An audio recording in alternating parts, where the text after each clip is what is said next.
Okay, we are live.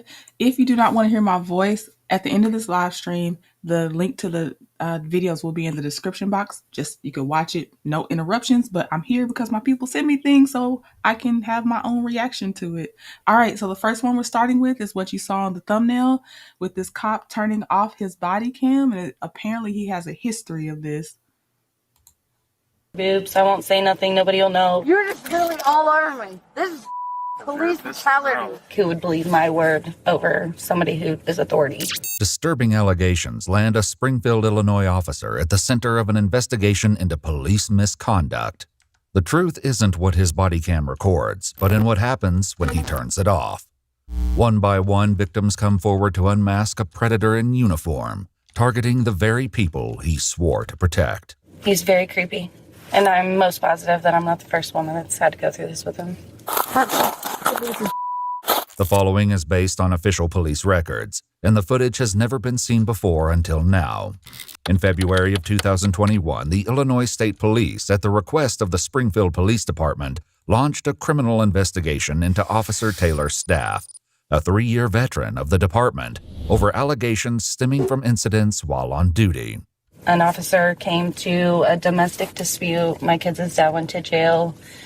That officer that had came there, I think there was 2 or 3 officers, but there was 2 in the kitchen, and there was one that came to the hallway because he heard that I had no shirt on. On April 22, 2020, Officer Taylor's staff and his colleagues responded to a domestic disturbance reported by the victim's mother. When they arrived, she met officers at the door. They're in the bathroom. Staff up here. Which way? They're in the bathroom, I believe. Is that on the first floor? Yes. Okay. There they are. Come talk to us real quick. Oh, she's naked. Yeah, please get him out of here. Oh my God. Just come talk to us. Again. Oh my. You're acting crazy as hell. Busted down this door. No, I didn't mean to bring He him needs in. to go to jail. Just All right. come talk. Yeah, he needs to go. Let's hold door down. Do you want to get dressed real quick and talk to us? Yeah. What happened? We were drinking all night. I went to pick her up from her friends. It's been an argument since because her and her friends were naked, sending videos on some website. She's naked right this second. She's getting dressed. Okay. While one officer remains in the kitchen with the suspect, officer staff heads down the hallway toward the victim's bedroom. Once he realized I was naked, he was trying to approach himself more. Ma'am, I'm sorry. Okay. No, you're fine. Okay. Does he stay here? They're gonna lie about And he whatever. needs to go. Look Okay. at Does this. he have any property here? No. Can you look at this? He just Okay.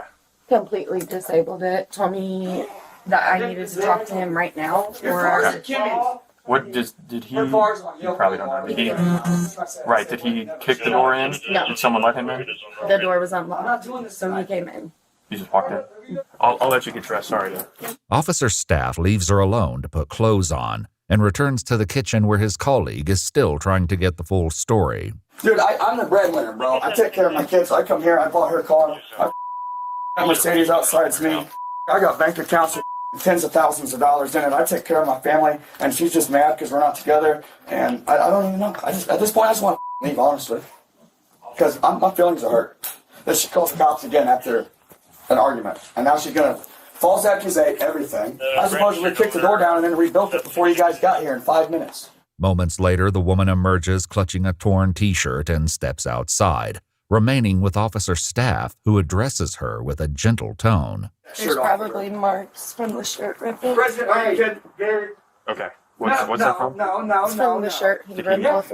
Did he rip that She's off? got her fight with her friend Kim. Okay. I'll call her right What, now. Because I wouldn't talk to him. Okay. Did he put hands on you at all in any No. other way? He just ripped this off me. He's definitely not going to be here. We're going to court, I Bridget. can promise you that. Listen, we have no. You're gonna stay. Her car's not even here because I brought her here because she was drunk at a party, man. How many times am I gonna have to tell you? We have to get both Because sides. I'm upset. I know, This is life. but you need to listen, okay? We have to get both I sides of the story, understand, man. But God damn it. the longer you keep interrupting her and trying to yell, the longer we're gonna be. Because I hear her lying. It's pissing me off. Last time I beat holes and did all kinds of and drove off and all kinds of stupid and none of it's true. You have to understand. We go what's called probable cause. Okay, that's what we have to base everything off of. Okay, I haven't spoken to you. Okay, I plan on it. Okay. So whatever you said to him, unfortunately, I'll probably ask you some more questions that he's already probably asked you. Okay, hold on. We're not going to address that now. Okay. I'm just putting this out. Okay. As for the time being, okay, unfortunately, I'm going to have to put you in handcuffs. Okay, because you're under arrest for domestic battery as of right now. Are you kidding me? No, I'm not. All right, let's go. Let's go. I'm going to jail. Let's go. Okay. The officers escort the man toward a police cruiser, while officer staff remains with the victim. You do this often, or? Yes, we just had DCFS here. Okay. All right. Okay, so this is a good question. This time around, at least with what Explore With Us is posting, the focus, and I don't know if it was redacted because it's part of the investigation or if it was always redacted even when he first, when this officer first came to this scene or whatever. But they're not actually the subject of this video in a way, except that the lady is going to be a victim of this cop. So it's not even really this DV call except to set up the background of how the cop is a predator. So I don't know if it was later redacted of their faces because the focus is on them being victims, or the woman being a victim of him being a predator, him being the police officer. Not sure, but the focus is on her because of his actions towards her, if that makes sense. Although the body cam originated because of a domestic violence call. Oh, he's out of your hair for the night. Though officer staff offers calm reassurance, her harrowing night is far from over. Oh, are you kidding me? Dude, she was fighting with her friend. That's when my car's dented. Go look at the hood of my car. Dude, I'm done. Never again. I'm so done with you, bro. Yeah, you lied again. So, good luck. I'm going to Pride jail, it looks like. Well, I do love you still. Just know that, no matter what. Probably the back one. Here we go. Dude, you get out of here. I'm sick of this life. Shortly after his arrest, the victim and her mother were shocked to hear an unexpected knock at their door. Me and my mom were like, oh my God, nervous again. Like, what's going on? Did he already get out or what? My mom had came to the door and it was the police officer and she was like, it's the cop again. Whenever I had came back outside to him, he shut his cam off. Okay. That instantly popped the flag in my brain. So then he said, you are very hot. And I was like, okay. He was like, I definitely got turned on by you getting out of the tub or whatever inside. And I was like, okay. And he was like, well, I know it was weird I came back, but I just couldn't not come back and ask you if you would ever be interested in going on a date with me. And I said no. According to the victim, he returned to her home at a later date, following a separate incident involving her and another girl who had fought at a bar. For a second time, her shirt had been torn open. He said, I missed you. I said, okay, that's weird. Like, okay. And he was like, I miss you calling us. And I'm like, I don't. And then he was like, well, you should. He turned off his cam at that point. Somewhere around that point, he turned off his cam again. And then he said, can you please show me your boobs? And I was like, no. And he was like, please, will you show me your boobs? I won't say nothing. Nobody will know. Like, I just want to see them. And I was like, well, they're already halfway out. Like, my shirt's ripped. And that's unnecessary. So then I went back inside and he left. He's very creepy. And I'm most positive that I'm not the first woman that's had to go through this with him. Why do you say that? You can just tell, yeah. Feeling. So what, you can tell a good officer to an officer that tries to take advantage of their position and what they do. She explains that at first she didn't report what happened as she didn't know the officer's name at the time. However, she later confided in another officer, finally revealing the disturbing encounter. What did he say about that officer? Did he say... It was like he knew.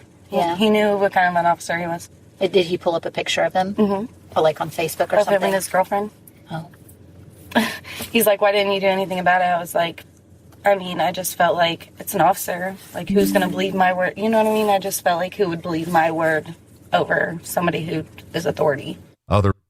And it's true, too. And that's what I feel like any of them that turn their body cams off, that's what they lean on is, I just have to keep sounding official. I didn't do anything wrong. Keep my actions as within that gray area as possible. And they're just going to be like, are you sure that's what he was trying to do, or was he just trying to document? You know, like, yes, she has a very valid reason to worry if she's going to be believed. I think the thing that helped her on this one is the fact that I can't.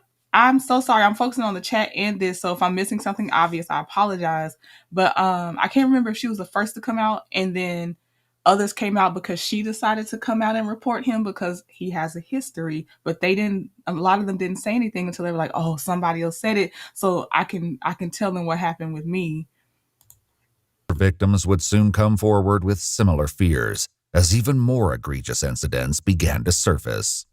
Investigators learned that just 1 month earlier, on March 27, 2020, officers' staff responded to yet another domestic violence call, entering a trailer to find an injured woman in tears. What happened? Punched me in my face. You got to get in an argument? Okay. I woke up, he was drinking. I went to the bathroom, broke it down, and I came back to bed and he punched me in my mouth. Okay, why was he upset? I don't know. Okay, let me see you around real fast. My child. Okay. Where's he in his room? I've been recording. Okay. All right, I'm gonna go talk to him in a sec. There's blood all over my sheet. Okay. And what's going on, man? What's going on, man? I just asked you that. Oh, I'm not in your house. What? You and didn't get in an argument or something? Dude, I have not argued with her. I have not seen her since like midnight this evening. I went to sleep around 2 o'clock in the morning. I got done playing my online game and went to sleep. Okay. I'm gonna go talk to her. I got your side or your. No, I'm coming. Well, What is going on? How about for right now? I just go talk to her. Okay. No, here's the thing. I know she drinks. I know you drink. Okay. I've been drinking, but I've been sleeping. What's going on right now, sir? I'm just gonna go talk to her. You're not in trouble. If you were in trouble, you'd know it by now. Yeah, Okay. yeah. Well, Okay, I know you too. I'm by myself right now. Okay, So for this time being, just stay where you're at. Okay. I'd appreciate it. He's saying he was sleeping. He's lying. Okay. Well, what? Look at my face. I'm not doubting you. I see it. Okay. When backup arrived, officer staff returned to the bedroom and instructed the male to put on clothes and shoes. Hey, what am I being charged with? Did I even say we're being charged with anything? Oh, well, then I'm sitting my down. Well, no. I mean, you need to get some shoes on. Figure out my charges. Get some shoes on, man. Okay, I'll explain everything. There's no reason I should have shoes on. I should be going to sleep. Okay. I'll say this to you again. You're either gonna put some shoes on, or this isn't gonna be the way you want to end the night. I'll promise you that. Okay. Similar to the previous incident, officer staff placed the suspect under arrest and removed him from the home. Wow, this is crazy, guys. I've not done any of this. I know. We hear what you're saying. Okay. I don't want you to think that we're not listening to you. Okay? Yeah, you're not listening to me because you go throw me in the cell and I never see either of you guys again and I get charged in court. What is going on? I've been sleeping. Dan, I've been out here a few times, okay? And you even said every time we're out here, everything's smooth, okay? I've always treated you with respect. I've always answered your questions. Can I just leave and not ever come back? I mean, maybe if you want to do that after whatever the judge decides to do, but let's go to jail. According to the victim, it was shortly after the man had been taken to jail when officer staff returned to her trailer. That's his MO. Like, get the guy out the house. Now, this seemed valid for him to get out the house. He wasn't the only one on the scene, just like the last one. But he's coming back when they're obviously alone or vulnerable. He walked inside uninvited and entered her bedroom. With his body camera switched off, he put his hand up her shirt and squeezed her breast. She pushed him away, and a short time later, he left the home. But the intrusion didn't end there. Soon after, he began texting her, asking for nude photographs. She never reported the incidents, convinced no one would believe her. As the investigation continued, they uncovered more incidents where staff had texted women after obtaining their phone numbers while on duty and in uniform. How did you meet him? I was in a parking lot, noon in True Value. Just got done inside and they were closed already. Officer staff, whatever, let's call him, walked up to the car and asked if I had any problems or if I was, he made a joke. He's like, some kind of drug deal going on. made a joke. I was coloring, waiting in the parking lot. So yeah, that's how it came up. According to her statement, Officer Staff claimed he recognized her as a witness to a recent burglary. He asked for her phone number and soon began texting her. What did he text you about? It's kind of flirty stuff. It wasn't anything super inappropriate. Asked if I had a boyfriend and things of that nature. Did he ever ask to meet up with you? Yeah. I mean, no offense, but police officers are intimidating sometimes. And I wasn't trying to be like, leave me alone. I was like, oh, yeah, I'm not in town tonight. Or, yeah, sure, I'll try to swing by there whenever. Women that have not even met each other sound the same. They're intimidated and they're thinking they have to say yes. Who's going to believe me if I say he is inappropriately contacting me, or I don't like that he's contacting me, or he asked me to send him nude pictures, or I feel like obviously that text message could show something, but I feel like the question be asked, well, what did you do?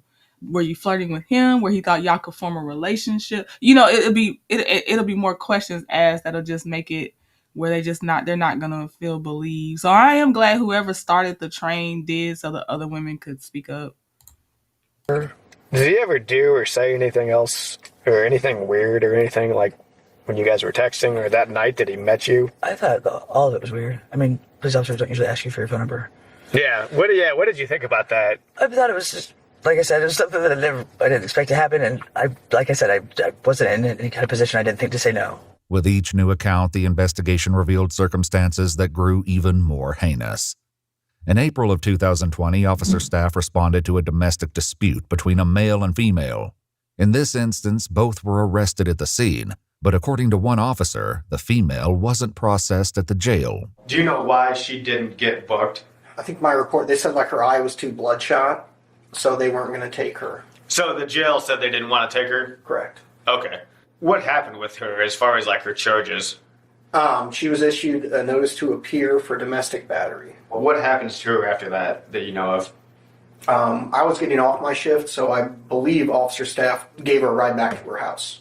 Okay. With the notice to appear. Were they talking to each other or anything like throughout this incident?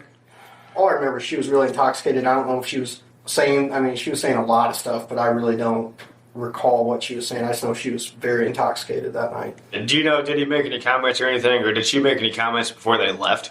She was saying a lot of stuff. I think she was saying stuff about like or something sexual. But I don't know if that was directed towards me or him. I really don't remember. I gotcha. Because she's deaf, right? Yes, she was hard to understand, very intoxicated. Yeah, I can imagine that. In an interview with the female, investigators learned that after driving her home, Officer Staff walked her back to her bedroom. He then turned off and removed his body camera and began taking off his clothes. According to her statement, he told her he got her out of jail and she felt pressured to give in to his sexual demands. Eerily, she recalls him smiling as though it were a joke, describing him as a child laughing. He warned her not to tell anyone, saying he would know if she did. Then he took her ID and left. In speaking with... Wow. Oh, wow.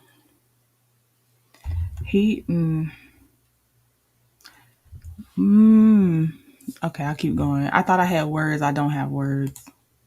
Another officer, investigators learn of another incident that occurred as far back as January of 2020, when Officer Staff and his colleagues arrested multiple intoxicated women who were trespassing at a Pillsbury plant. You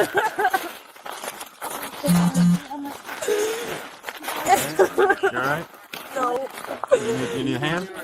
No. Okay. Wait, where's the boy at? He's up in like the 5th floor. No, he's not lost. He's not coming. I tried. He's trying to find our phones, but my sister. She has your phone. She has all 4 of them. But she hit me in the head and she hit right us here. in the jaws. Look at her head. Feel my head right here. Can you feel her head?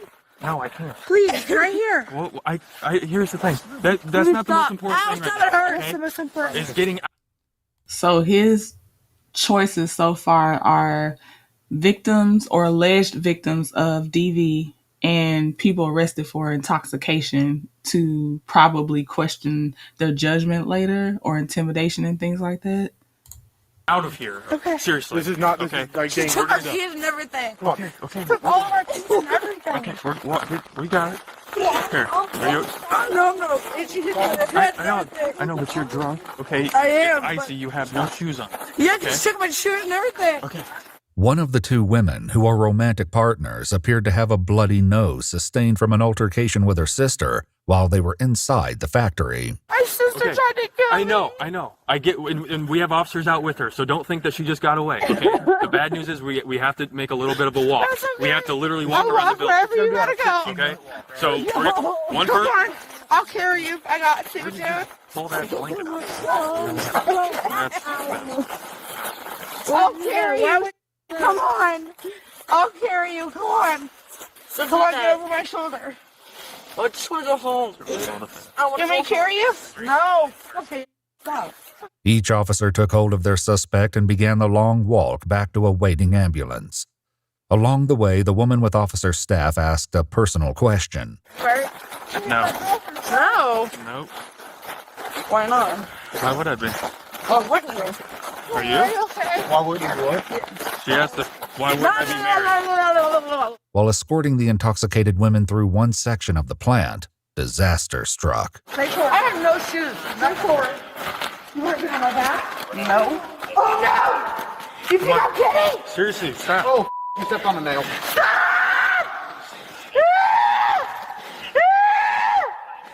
down. Sit down. Sit down. Got to leave. I'm trying to pull it out. Don't take it out! Don't take it out! Despite the horrific setback, she managed to keep moving and walked ahead with another officer. The other woman, who had earlier asked Officer Staff if he was married, walked with him as the two fell behind the group. Moments later, the woman's breast became exposed to the camera.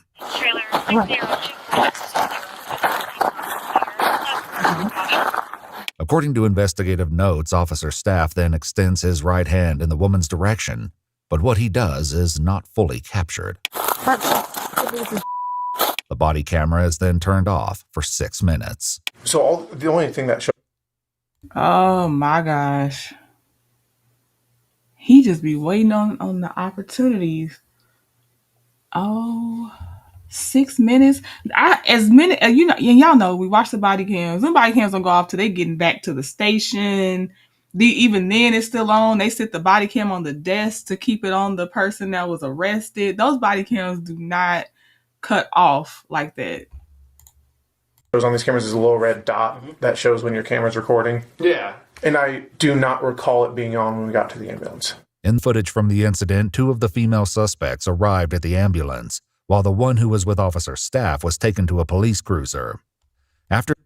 And they can look, if he's facing, because Officer Staff is the predator cop.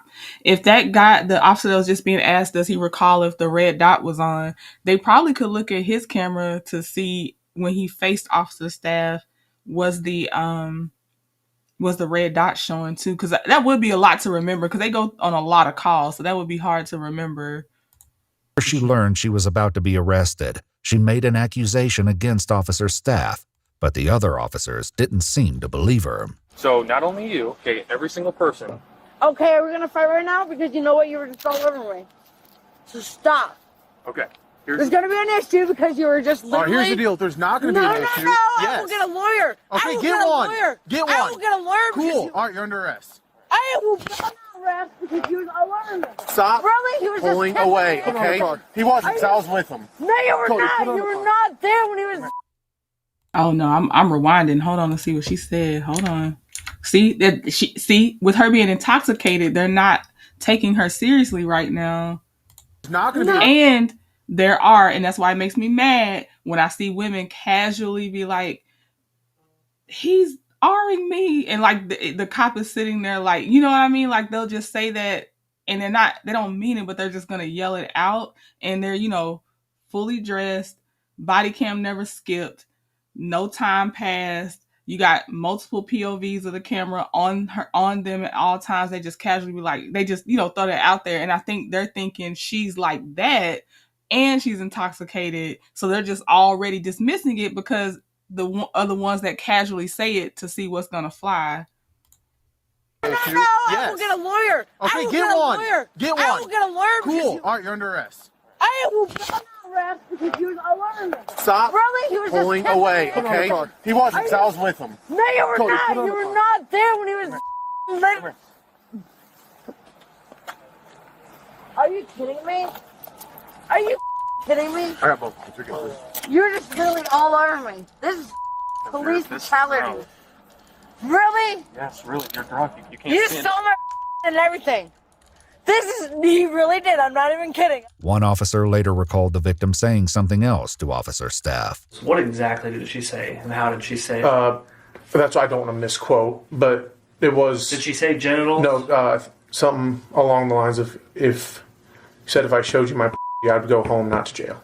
According to her later interview, it was after he shut off his body camera that officer staff put his hand down her pants and inside her underwear. Without knowing actually what happened, what is your opinion? Do you think that this is something that he had the ability and capability, and that he's the type of guy like this? Like, does the shoe fit? I would not say it's completely out of character. I didn't like working with him. Like, I don't like the way he is personally.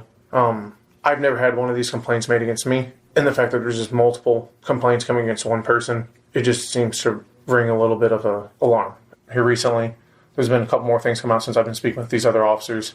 And that's when we decided, there's a lot of coincidences going on. So that's why we all wanted to come forward. On February. Oh, shout out to his partner then.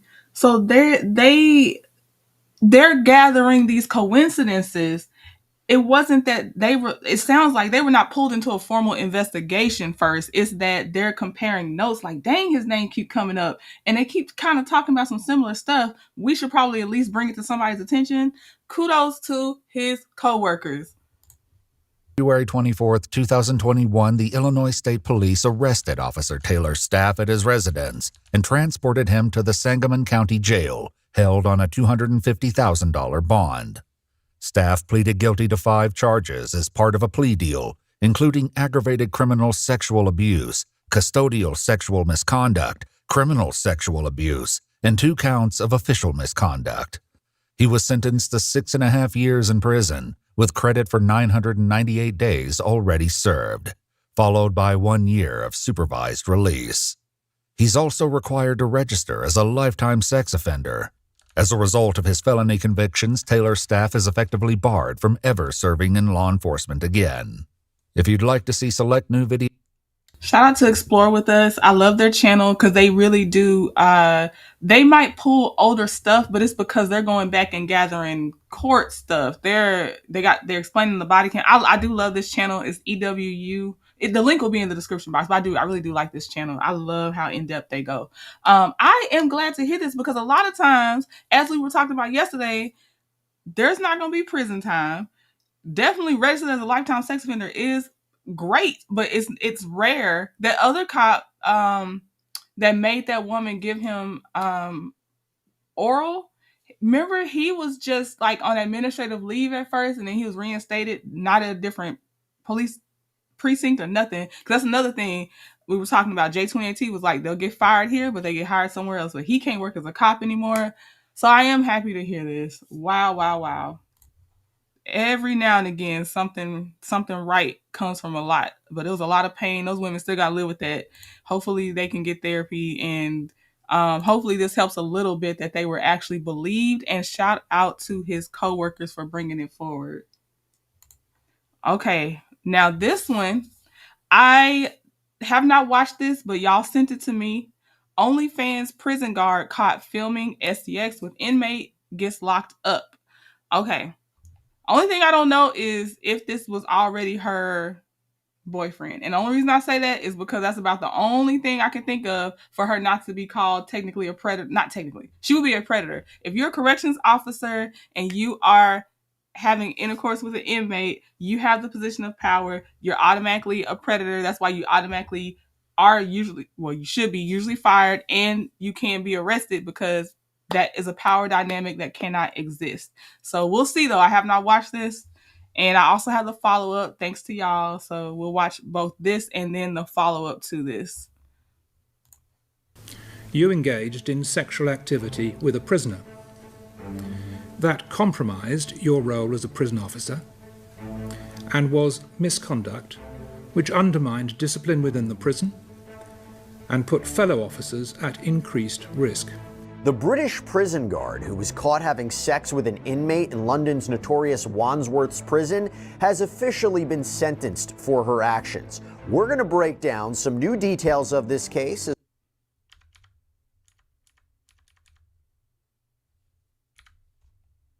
Of her having sexual relations with an inmate named Linton Weinrich. And according to the New York Post, Weinrich was locked up for stealing more than $82,000 worth of luxury goods. So again, this was a recording. This was a cell phone video recording of this. It was recorded by a fellow inmate who appeared to be smoking cannabis and watching this all unfold. It's unclear how he was able to get this contraband into the prison. But it is a 4.5-minute video where Abreu is even wearing her prison guard uniform. And in the cell phone video, the BBC reports, you can hear the other inmate who's watching all of this unfold say, "This is how we live at Wandsworth, bruv." Now, Abreu not only pleaded guilty to misconduct in public office for this incident, but she also admitted to performing oral sex on that same prisoner on the same day, which was apparently captured on her prison-issued body-worn camera. And it was indicated in court there was at least one other sexual incident with the same prisoner on a separate occasion. This is according to the BBC. In fact, the judge overseeing this case indicated that the cell phone video was not an isolated incident, but it was part of what he considered to be repeated behavior. Now, during her sentencing, which just happened this week in Isleworth Crown Court in London, we obtained a lot more details about Miss Abreu. We learned more about her capture, and we learned more about elements surrounding this crime. So according to the court, Abreu started work in January of 2024. That was about 5 months before this incident.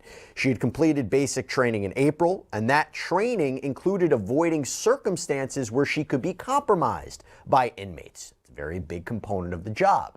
And the court said that Abreu's OnlyFans account, it had been dormant for a while at this point. But here's the big issue. Judge Martin Edmonds KC indicated what the main issue was with what Abreu did. That the victim in this case was the prison service. And you think about the harm that was caused and also the harm that could foreseeably be caused. At the time of the offence, you were distracted from your job and your radio and keys were at risk. That is, in itself, a risk. An inappropriate relationship, whether freely entered into or the result of manipulation by a prisoner, creates a significant risk to the good order of the prison and makes the prison officer vulnerable to coercion by the prisoner to disclose information or carry contraband. Okay, so I know my stuff. If y'all not getting notifications from this channel, you're definitely not getting notifications from my other channel, Legal at Some Point. But I be putting stuff over there about sometimes corrections officers that be sneaking in contraband for prisoners and stuff like that. And what the judge just said is the reason why it's dangerous. They're compromised now. That means you might do something else and then something else and then putting other prisoners in danger, your fellow coworkers in danger. You can't do any of this. You can't sneak stuff in for prisoners because I get it. Okay, the one that I put in there and people was like, it shouldn't be a big deal that man brought fried chicken in there for that inmate. Prison food is disgusting. Prison food is disgusting. That should be reformed. There's a lot of things in prison that should be reformed. But that man, first of all, I think he brought it in and sold it to the inmate. So he's exploiting the inmate because they don't make money like that. So how is he having to pay you to even get the food? Also, so I don't even think it was good intentions that he could just have good food. That was not his intention. Like, why are you selling it to him? But also, once they can convince you to do small things, it always escalates. Even if it's not that prisoner, they're going to talk to somebody else, and that somebody else may want you to bring something way crazier to them. And that's what it is. It's the potential danger. I do believe prisoners should have access to better food than what they're being served in prison. But it is the compromise of the safety that's the issue, not that fried chicken is dangerous. That is not the point. And so when this judge says that, that's the point that's being made about this. But yeah, if y'all ever want to go over there, Legal at Some Point, I have some mini stories about current correction officers and other people being fired or arrested for stuff that have happened, within like last couple months type stuff. But here we go. Consequence of your behaviour becoming known within the prison has been that female officers at Wandsworth have been subject to abuse and harassment from prisoners. Female officers have reported being subject to sexual approaches and say that they have become seen as fair game. And Judge Edmonds also cited how the children of female corrections officers have been teased and have been bullied about their mother's jobs because of what Abreu did. He indicated that what she did hurts recruiting. It adds to the growing problems of prisons, particularly Wandsworth, which is apparently known for a whole host of issues. We'll talk about that. But the judge had to weigh aggravating versus mitigating factors to determine her sentence. And this was really interesting because he explained how Abreu claimed, look, she said she had no prior knowledge of the video being recorded, but she did consent to it, knowing that she had no control over it or its dissemination or her privacy, and that essentially there was a risk of it being released and being made public and going viral, which it did. Plus, by the way, the court indicated that a video like that could subject her to blackmail in her role as a prison official. Now, before we go any further into this, I'm sorry, I got to take a quick detour. I have something that... I'm skipping ahead to see. I think that's kind of all we're gonna get from this because they're all doing commentary after this. Hold on, let me see if they have anything. I see where she might be. Somebody's talking. I want to play you something right now. So this appears to be from Abreu's TikTok account from July of 2024. Let's play a sample of that. On the topic of impersonation, I thought it very important for me to address this very distasteful subject of OnlyFans creators impersonating and pretending to be me and recreating the scenario of said scandal, which I am involved in. Very, very distasteful for you to monetize or advertise yourselves as me for OF content. So Justin, what are your... Girl, I know you not. No, you not. You just gonna have to let that go. Let me see if she say anything else. Hold on.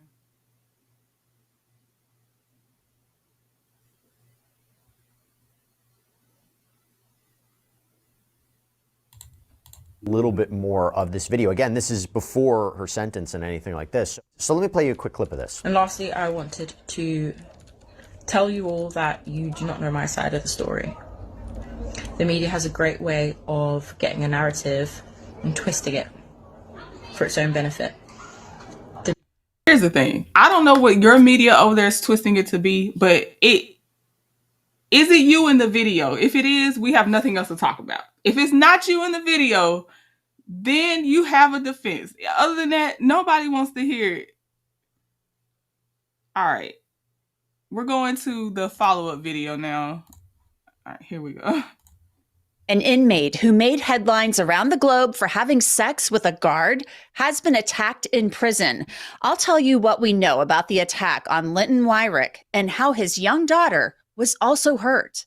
Welcome to Crime Fix. I'm Anjanette Levy. You might not know the name Linton Wyrick, but you probably heard about the case he was very much a part of in the UK. And you're not going to believe it when I tell you what happened to him and his little baby in a prison.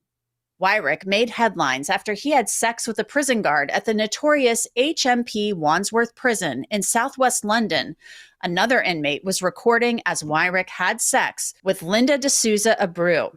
I told you about the case last year when D'Souza Abreu pleaded guilty. When the story first broke, the guard, who ran an OnlyFans account, seemed appalled that somebody accused her of making money off of the incident. First thing being, there has been a lot, and I mean a lot, a tremendous amount of fake profiles of me that have been monetizing off of my misfortune, the scandal that the entire world has somehow managed to be involved in. I have not monetized one bit at all. This is my only social media platform and I only just activated it again. So if you do come across fake profiles of me asking for money, please don't fall for it. There's been a lot. D'Souza Abreu followed up by saying that she wanted people to look out for people impersonating her and trying to cash in. I thought it very important for me to address this very distasteful subject of OnlyFans creators impersonating and pretending to be me and recreating the scenario of said scandal, which I am involved in. Very, very distasteful for you to monetize or advertise yourselves as me for OF content. It does interfere with my trial, but furthermore, it is incredibly incredibly distasteful. Please, if you are an OF creator, refrain from tagging said prison. We all know the name of the prison. Please refrain from tagging HMP Wandsworth on your stupid videos. There are other jails in the world. You don't have to pretend to be me.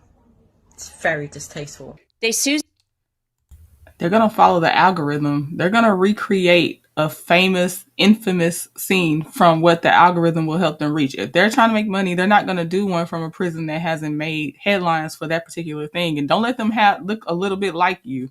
That is what they're going to do. That I don't know what to tell you on that one. D'Souza Abreu held her head high when she went to court last August and pleaded guilty to misconduct in public office. As she was sentenced recently, the judge recounted what was on that video that went viral. The recording lasts some 4.5 minutes, during which you gave the prisoner oral sex, then vaginal intercourse in a number of positions, before concluding by giving him more oral sex. If that's not a TikTok sound, I feel like it will become one. TikTok people be creative on how they reuse sounds, and oh my gosh. I mean, it is what it is. You participated with evident enthusiasm. The second prisoner recorded events and provided a commentary by way of encouragement, including saying, "Guys, we made history. This is how we live at Wandsworth, bruv. And you know you are a gangster." And get this. The judge said D'Souza Abreu admitted to having sex with the inmate more than once. You have asked for 2 other offences of misconduct in a public office to be taken into consideration. One was performing oral sex on the same prisoner on a separate occasion on the same day, an event partly recorded by accident on your prison-issue body-worn camera. The other was a previous occasion of sexual intercourse with the same prisoner. Unbelievable. Her body... And she did that and again compromised the safety of her co-workers that don't engage in that. That's what's so selfish and that's so wild. Okay, they're giving commentary after that. So we're moving on to our next one because, you know, you got to go to LAW&CRIME to go see the rest, which everything will be linked in the description box. I have another corrections officer for you. I feel like y'all sent this to me as well, but caught sleeping with the inmate. Here we go. Situation that happened back in August. What, you talking about the shit that's going on all today with the CO and shit like that? You can probably ask the public defender's office like who they would recommend as a good attorney for you and stuff like that. But that's highly what I suggest you do. Okay. A routine shift inside the Metropolitan Detention Center suddenly turned into a criminal investigation when one of their own officers was led away in handcuffs. How's it going, Dwayne? I'm Center Guy, go to the sheriff's office. Do you kind of know why I'm here today? Is it about this whole situation, or? I believe so. Are you willing to talk to me about it? No, what's going on? You tell me why you're here. I don't know why you're here. Okay, so I believe you put in a sick call for something, and then you had told somebody about a situation that happened back in August. Are you aware of that?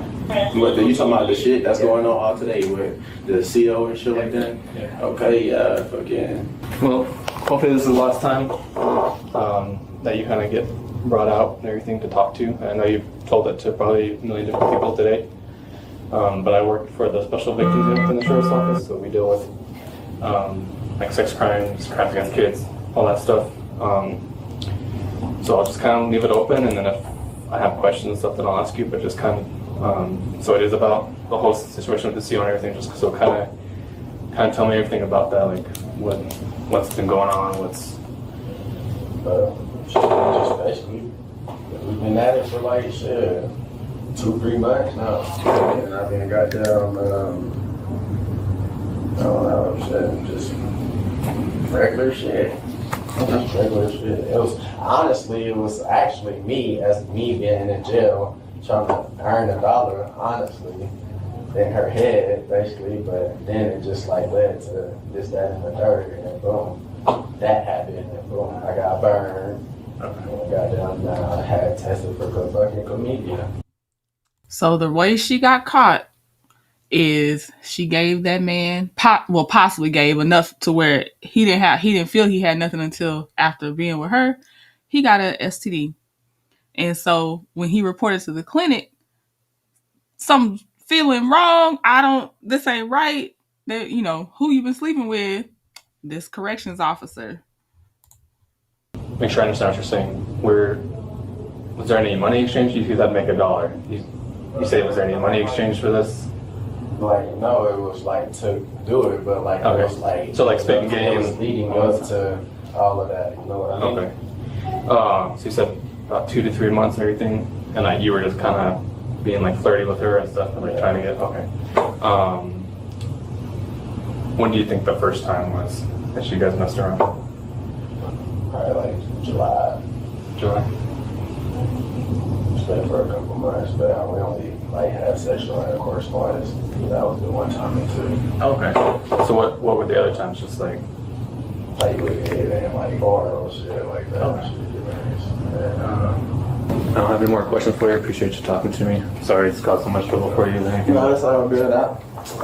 They already know what's going on. That's why we communicate with each other.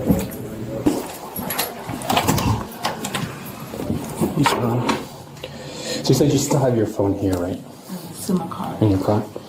So, what I would like to do,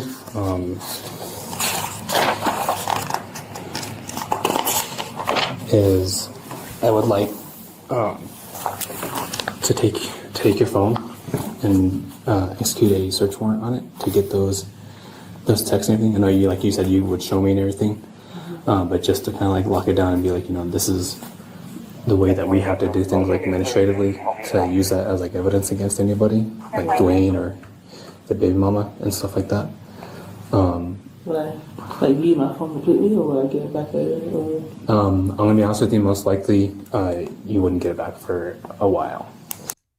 Y'all remember the girl? Yeah, well, if you're getting your notifications, do you remember the girl we watched that ate that prison food that was sent to her by the guy that she did a case on because she was in criminal? She says she's in criminal justice school. I don't know if she's majoring in criminal justice or there is a school that is about criminal justice. I don't know, but the way she worded it is, I am in criminal justice school is how she worded it. But you remember she was, oh God, nasty. It was homemade prison food. It was some suckers and that peanut butter cookie, questionable all the way around. And she didn't even know him. She did a case study on him for her schoolwork. And he somehow, I feel like, I don't know what but he located her address, sent her that prison food that he sells in prison. And she ate it on camera, was like, oh yeah, this is my favorite flavor. And I'm gonna take this one to work with me tomorrow. Then they were like, girl, the former corrections officer was like, if he's doing this to you, he's getting money and other stuff from 3 other girls. You're not the only one. She was like, as he should. And then she was like, and my husband's okay with it too. And I'm like, your husband? I'm like, so you got 2 dummies in the house? Oh my God. But that girl, if she graduates, and if she pursues something in criminal justice, they are easily going to be able to find her and see her already pre-compromised. Pre-compromised, has no good judgment, not questioning how did he get my address if I didn't reach out to him. This should not be, I should not feel safe. This is not a good thing. And then you actually eat the food. You have no good judgment skills. They are not going to hire her anywhere near criminal justice stuff, except if they're just desperate. They might, because I heard, the numbers be kind of low on eligible people. So they might, but they are definitely going to find her and see her doing that. And she's going to end up in jail if she becomes a corrections officer. She's going to get arrested. She's not going to make it. It's going to be all kinds of stuff she's bringing in for the prisoners, because there's no way. You don't even know this person and they already got you. Crazy. To get it on the phone. Yeah.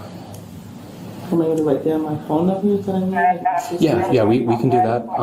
I would just need the phone. And pretty much what we do is we execute a warrant, we make a copy of it, pretty much your entire phone. And then, unfortunately, the phone has to be tied into evidence. That way we can, then no one can say that we tampered with it and everything. That's why normally you have to get a new phone for a while. So if you like, we can walk out there right now and grab it, and we can come back in here. Another thing I would like to do too is execute a warrant on your apartment just to retrieve the burrito.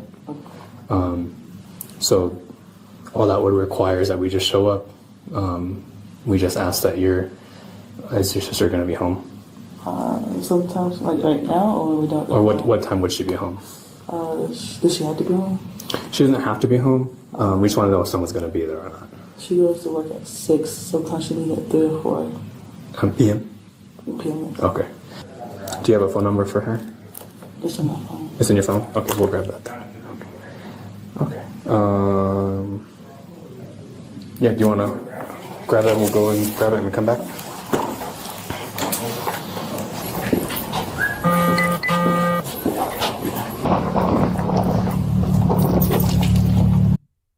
Shameless plug, but on Legal at Some Point, I did post one where the corrections officer, they were in formation in the morning, and her boss had her arrested in front of all her coworkers in formation to make her an example.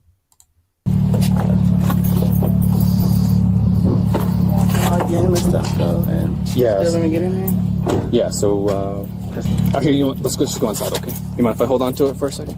All right.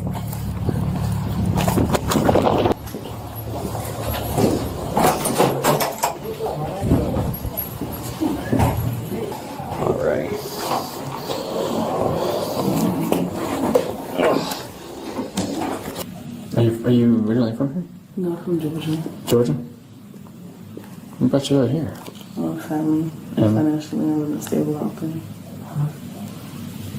So I'm being told talking to my friend's cousin, but she. No, so the whole. Hold on, so she don't even realize she done got caught because she slept with that man. She said, so I'm in trouble for talking to my friend's cousin. So she don't know she got caught. She just thought the secret was gonna be there forever. Okay. The reason I'm taking the phone and everything is just the conversation on text now between you and his baby mama. I just want to have that and stuff like that. And since it's on the phone and everything, like I said, we pretty much take the phone, we make a copy of it, and then we tag this into evidence because, like, vice versa, if this was the other way around, like, and you got a defense attorney and the defense attorney's like, oh, well, how do I know this wasn't, like, tampered with, or how do I know you didn't make this up? It's like, well, this has been in evidence the whole time. No one's touched it. So what I'm gonna. Now it's smart on their part that they haven't alerted her that they know how far she went with the inmate. Because they're saying, basically, I guess they've been tipped off that she's in communication with the inmate because of the connection with her cousin. And so she's over here consenting to a phone search and she don't know. Nah, they know more than that. I'm trying to get, everyone's like, every one of my partners is like super busy. I'm trying to get someone to get over there. I'm also trying to get someone to like write the warrants and stuff. So we don't want to go over there like right now because we don't have the whole process going right now. Stuff like that. Service. I will be right back, okay?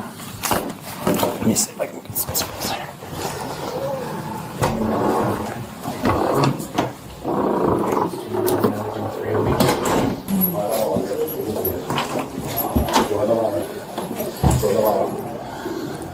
All right, Siobhan. Did they already talk to you and everything? Yes. Okay. So here's what's gonna happen next, okay? I'm gonna need you to stand up. I need you to turn around.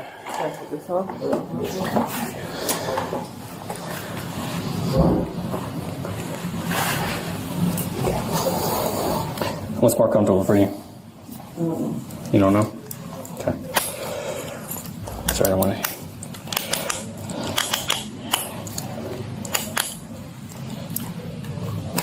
You are detained, okay? You're not free to leave. I'm going to be transporting you to our main police station downtown. We still have a few more questions and everything for you down there, okay? Okay. You want to take this with you? Okay, I'll hold on to it, yeah. Okay, I'm going to be transporting you, okay? So I appreciate if you'd be cool, okay? The keys? For your vehicle? I would just keep those. Yeah.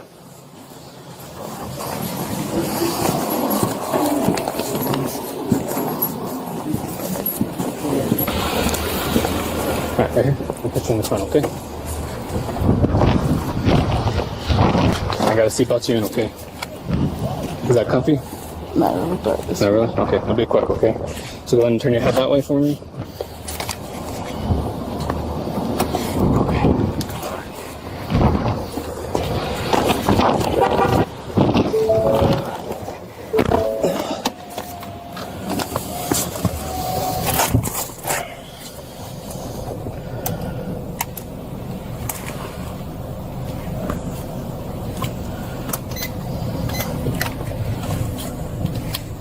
Zero 10-3. Negative 10-8.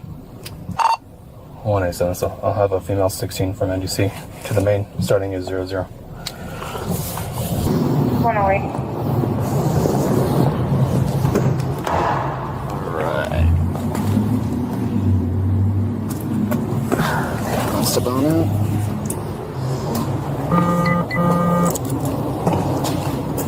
Stand.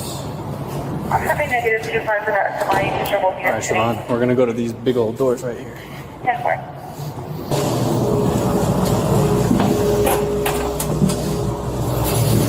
Go ahead and stand. Yeah, I'll take the cuffs off. Just one. Turn around real quick.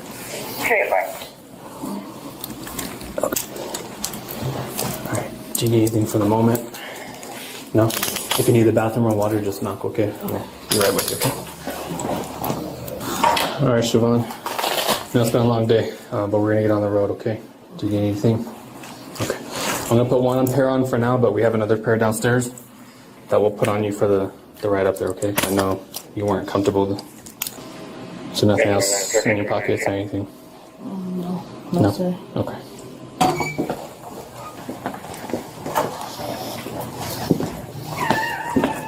So again, nothing in your pockets or anything? Whoa. You okay? Okay. Are you okay? Do you have any like medical conditions or anything? No? Okay. Nothing in your pockets.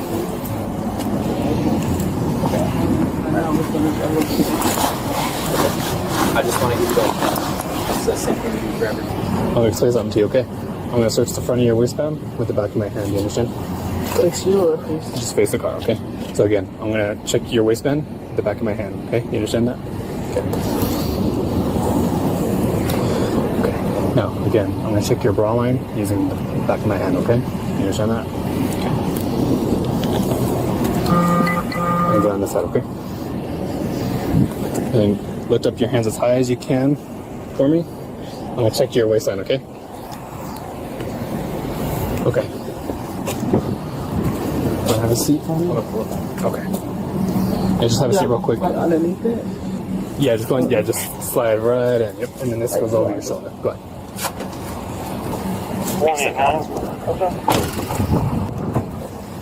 Okay, sure. So I'm going to explain it to you, okay? So you're being placed under arrest right now for criminal sexual penetration, okay?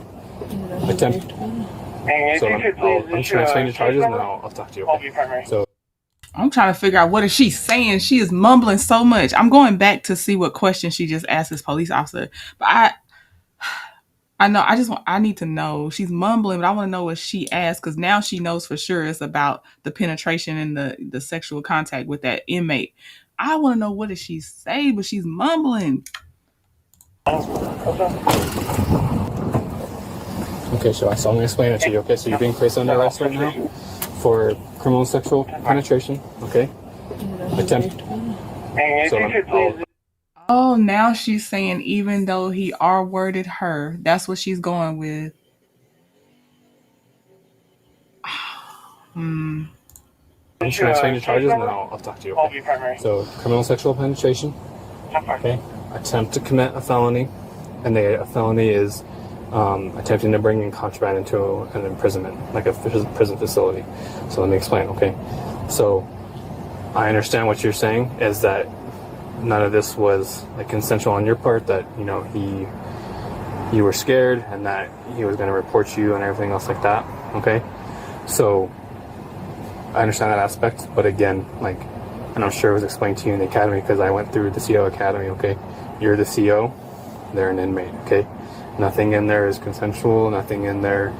You technically by state law are in a position of power and authority over him, okay? So we're not saying that you actually did bring anything into the facility. What that charge is that, you know, you met up with this baby mama, you had the contraband, like whether, like, I know you didn't actually bring it and everything, but that's that charge, okay? The DA, I talked to the DA. These can all be amended and stuff at a later time. That's up to them, okay? So sorry for the background noise. Neighbors are doing their yards right now. I would say, this is what I would say, because I'm sure there have been times where an inmate has R-worded a corrections officer. In fact, it's documented that has happened. I would say look at her historical indicators. Was she a corrections officer in Georgia before she came to New Mexico? Did they have any reports or complaints against her then, or questionable activity? Has there been questionable activity on her in this current position with other inmates? Because like some of y'all said, it's probably not her first time if it's happened. If she did do what she did, it's probably not her first time. There could be other inmates. Look at the history, at the pattern, start talking to people around her, talk to the people that worked on shift with her. Is she disappearing at odd times? You know, like, and of course they're going to check her phone and stuff as well, because that when he first started questioning her about contact and they were in that other room, she said, oh, even though it's a problem just to talk to him because I know his baby mama, or my cousin is his baby mama. You didn't bring up that there was a possible non-consensual contact then, and you being the one that didn't consent. But now that you're in handcuffs and he mentions the word penetration, now you're saying that. So I'm just saying, look at all the indicators. So fair trial for everybody. But she's looking very questionable to me. just explaining what you're going in for tonight, okay? Do you have any questions? Okay. I'm gonna have a female 16 out to the bonding window. Starting is 57.8.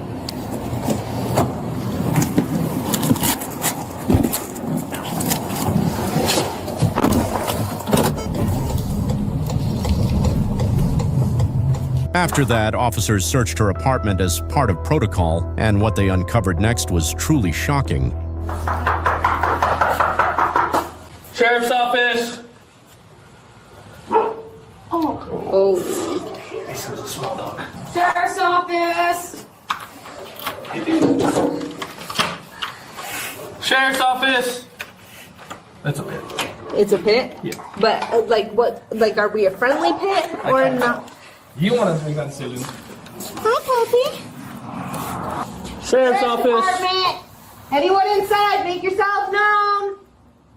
Sheriff's Department! It does. You know what, too? Start asking that cousin questions. Well, the cousin gonna probably be asked questions anyway, because they're gonna be involved, and they might can take a plea deal, because they're probably gonna want to go after the corrections officer more than the cousin, because the cousin was helping get the contraband too to her. But ask the cousin, did you know that it's alleged that your cousin was sleeping with your baby's father? That cousin about to spill it all. She about to tell everything, and that's another way we can find out what's going on, because ain't no way. That cousin was gonna be hot. Dog seems friendly? Me and Catherine can clear real quick, unless you want to clear with one here. Hi, Puppy dog. It's super friendly. We're good.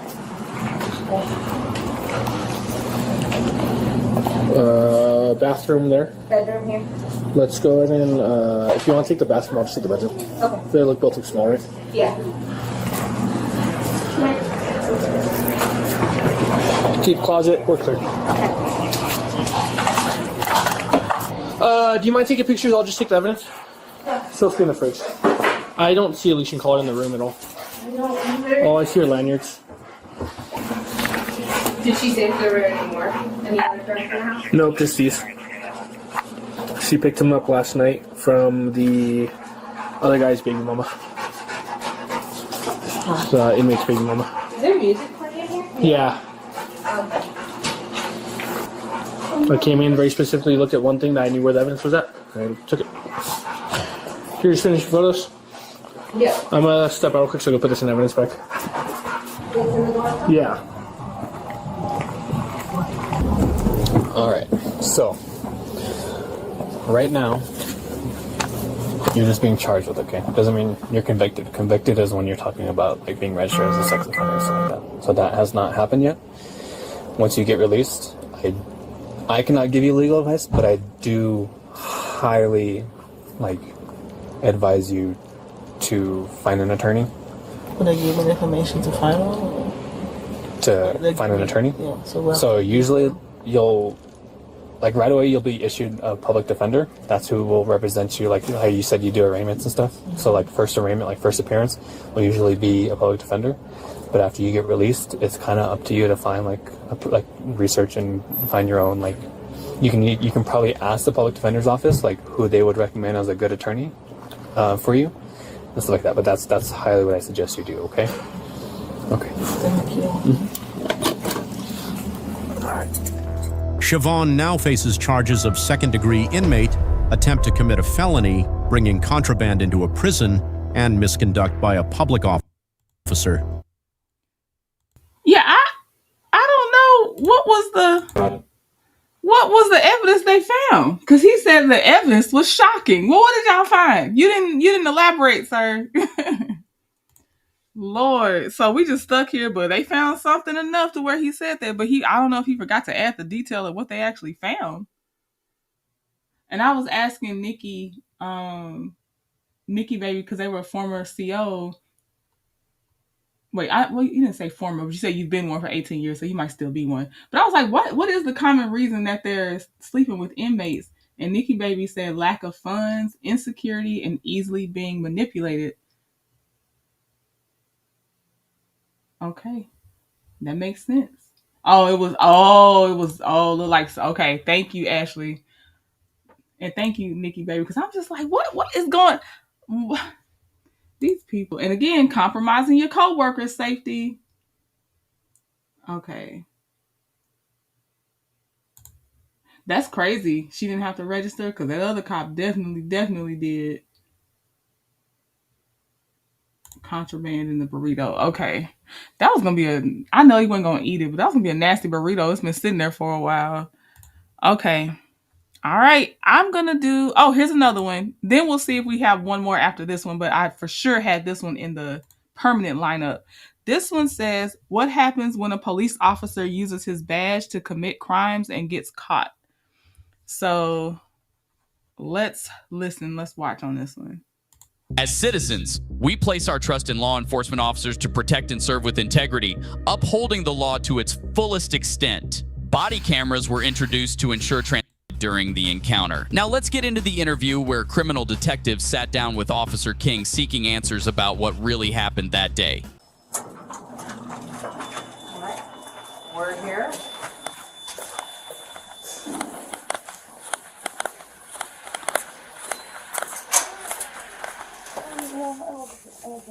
You sure? Yeah.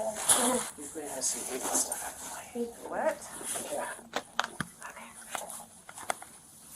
You okay? Yeah. Do you need anything? No. Frustrated? Yeah. So, you're not going to be forced to do anything you're not wanting to do. We are being recorded. Okay. Just to let you know. Okay. That is our on-body recording device. So just to kind of let you know. So yes, I'm the lieutenant of the Special Victims. Okay. Justin here is my acting sergeant. He's also a detective in the sex crimes unit. Okay. So the reason why we're involved is because the statements that was told was on an officer that inappropriately touched you. Yes. Mm-hmm. Okay, so that's why we're here. This is what we specialize in. Okay. So the process is going to be very simple. We just want to hear what took place. Give us as much detail, and then we'll just kind of follow up on some questions. Okay. Before we start, is there any questions that you have? No, I don't think so. Okay. Can you tell me, start with the date and the time-ish, and then we'll go from there? Okay, I don't know today's date. Oh, that's okay. I don't have my watch. So it was this today, yes. It was today. Yeah. About I believe it was around 6:00 p.m. Okay. I can get the exact time because actually, if you need the exact time, because I text my sister right after it happened. I text my sister, so We're going to go back to those in a minute. Just for the recording, I do want to confirm the information that was provided. And this is reference case number. Oh, okay, so I was walking to the Dollar General on Lomas and Monroe. I had stopped before I got there. I stopped to smoke a cigarette, so I kind of sat on where you park the, the little curb for the cars. I was sitting on one of those parking things. I was smoking a cigarette and I was on my phone, and I seen a patrol car, kind of pass me, and I looked at the building I was sitting at. I've been arrested for being on, where businesses are closed, and I'm sitting on the property. So at that time, I was like, I looked back to see if the business was open. It wasn't. So I started to gather my things so I could leave the property, so I didn't, get harassed or whatever. Then I seen the patrol car turn around, and he started coming back towards me. His window was down, and he was turning in right as I was gonna walk across the street. I just was ignoring him, and he's like, "Hey, you want a cigarette?" And I was like, "Sure." So he pulled in, and he got out of his car. He went around to the passenger side, got a pack of cigarettes and a torch lighter, gave me the cigarette, and then he lit my cigarette for me. And he said, "You look familiar. Have I arrested you before?" And I'm like, "No, I don't think so." He's like, "That's strange. You, I know faces." And I was just like, "So do I, and you've never arrested me before." And so then he was just making small talk. He said he was bored, that it was a slow night, and he was just bored if I would just talk to him for a little bit. And so I agreed to. I knew I didn't have any warrants or anything. I wasn't worried about anything, so I just agreed to talk to him. I was kind of questioning where he knew me from too, so I had asked him if he worked around Cole and Yale, which is where I was staying recently, and he said yeah, and I was like yeah, and he's like, "Oh, okay," and he's like, "You're friends with Kimberly?" And I said yeah. This officer had been to I guess calls made by the landlord this week, and also. In April, there was a shooting at the house across the street where I was staying before, and he was also the officer that was called to, the week before the guy got shot. He was harassing everybody, and they kept calling the cops on him, so he was the officer that kept coming out, and that's where he knew my face from, I guess. Okay. So I was like, "Oh, okay," and he's like, "Oh, yeah," and so we were just talking and stuff. As soon as I mentioned where, I stayed, where we knew each other, he, immediately asked me, "Do you have any booze on you?" And I said, "No." And he's like, "Oh, do you mind if I search you?" And I was like, "Why?" And, I was like, "Do you have a probable cause?" I thought we were just talking, And he said, "No, I'm just asking if I can search you." And he's like, "So you're not going to let me search you?" And I was like, "I don't feel that there's a reason to." And so we just kept talking. We sat there talking for a good minute, just about random stuff. And again, he had asked me if he could search me again. Or actually, no, he wanted to run my name, because I said, "Oh, I don't have no warrant or nothing." And he's like, "Do you mind if I check?" And I said, "Sure." I remembered I had a non-extraditable warrant out of Sandoval County, and so I was like, "Oh, I have one out of Sandoval County, but it's not extraditable." And he brought it up. He's like, "Yeah." He's like, "Let me check the bail on that, the bond on that." And he told me it was $2,100. And we kept talking for a little bit, and then he asked to search me again, and I was just like, "Why?" And then he had made a statement like, "Oh, Kim lets me search her. I think she likes it though."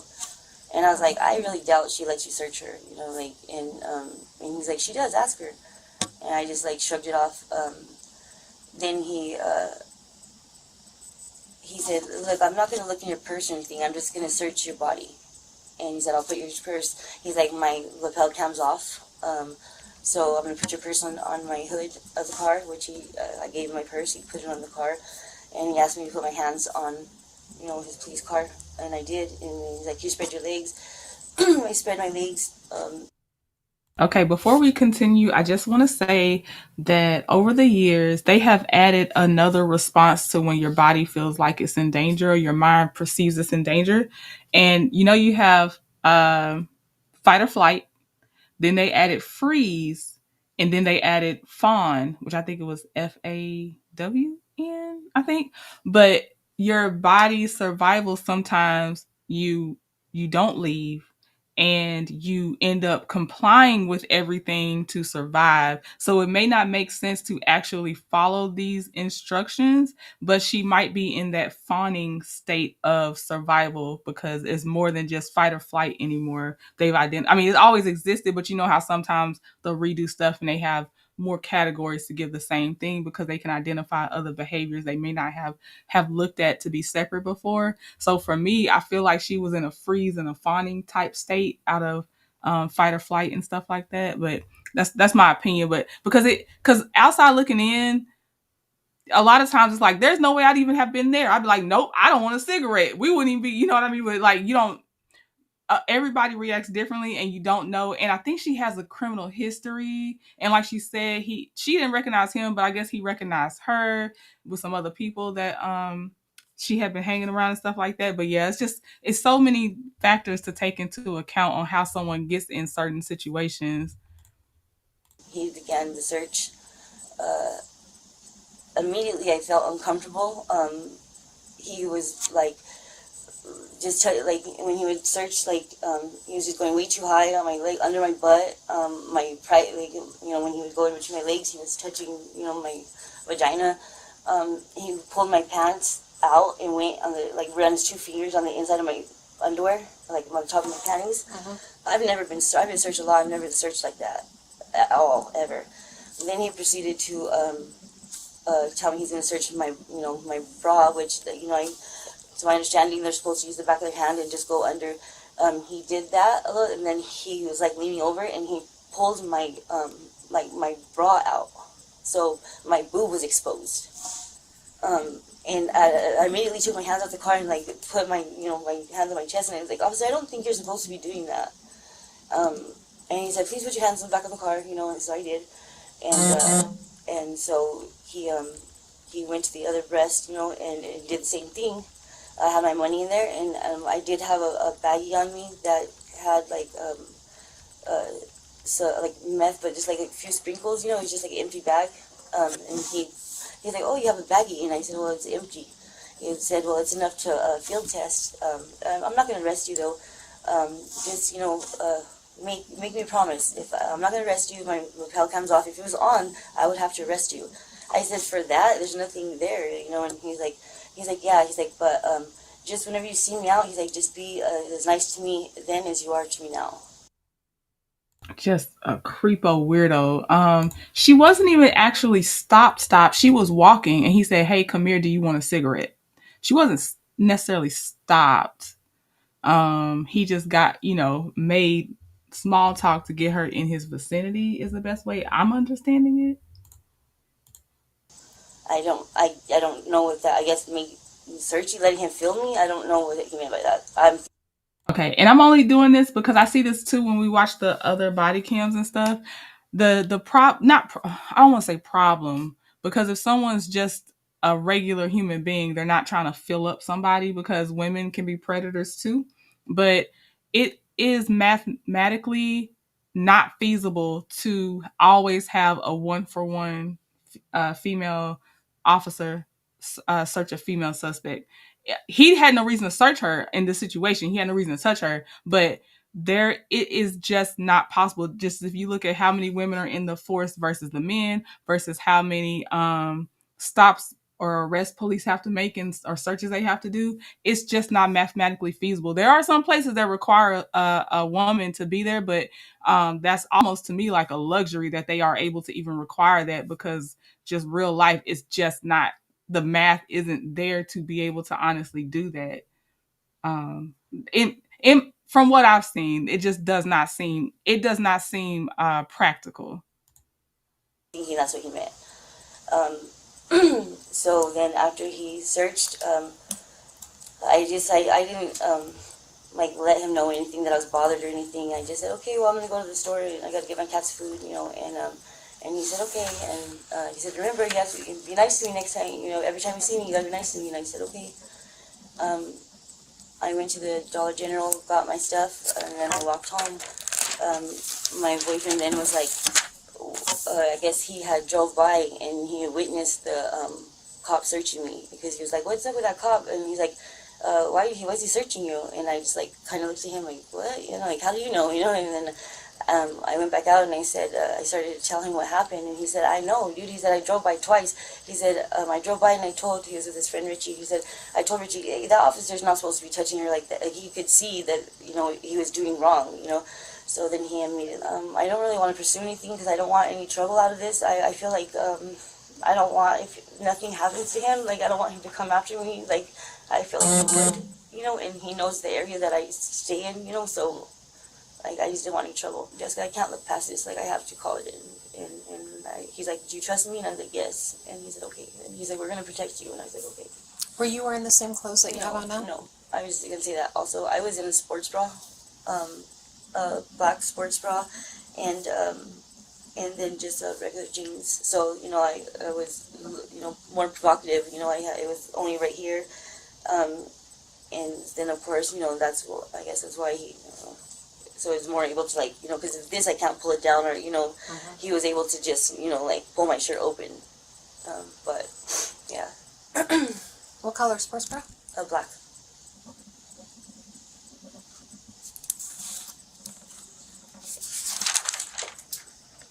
And he said the third time he asked to search, did you tell him okay, or what happened? Yeah, he said, that's when he said he wasn't going to search my purse, he just wanted to search my body.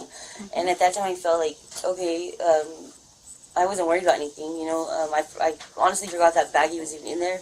It didn't have anything anyway, so I wasn't really worried about it. And he was a male officer, so I didn't feel like that he should, that I wouldn't even think that he would have opened my shirt like that to even see anything, you know, so I wasn't worried about anything. So I gave once he said he's not going to look at my purse, I just handed it to him and allowed the search, because I didn't feel like he was going to, like, give up until he got it. Okay. To help me understand kind of the dynamics, how tall are you? 5'1". And how tall was he? He's about, maybe like 5'8". Describe him for me. He's native, a little bit heavyset. I see his name is Officer King. I think it was like an L before the King. I'm not sure exactly that part, but King for sure. And he said he had been on the force for 3.5 years.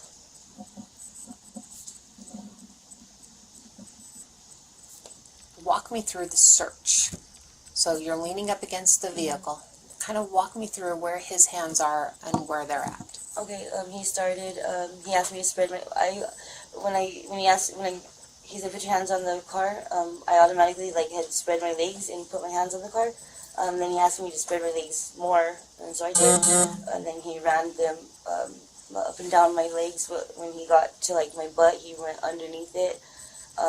Like, I could feel him, like, you know, touching underneath my butt, and then he went in the front, you know, and his hands were, like, you know, touching my private parts on both sides of my legs. Okay.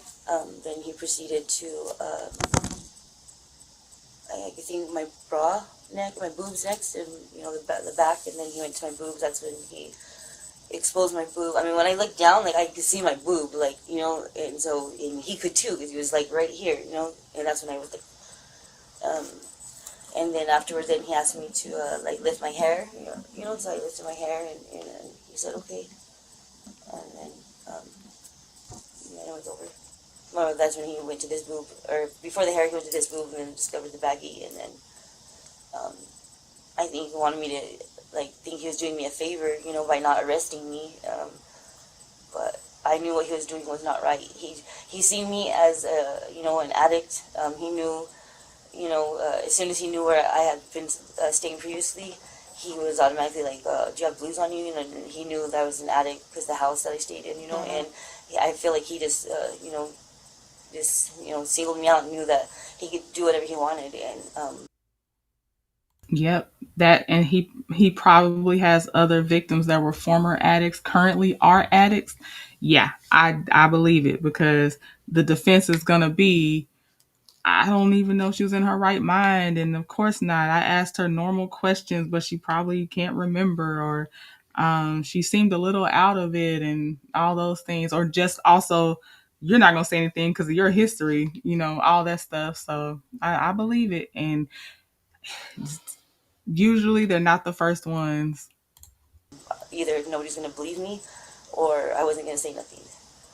And I probably wouldn't have said nothing, you know, but my boyfriend, you know, made the call, and that's okay.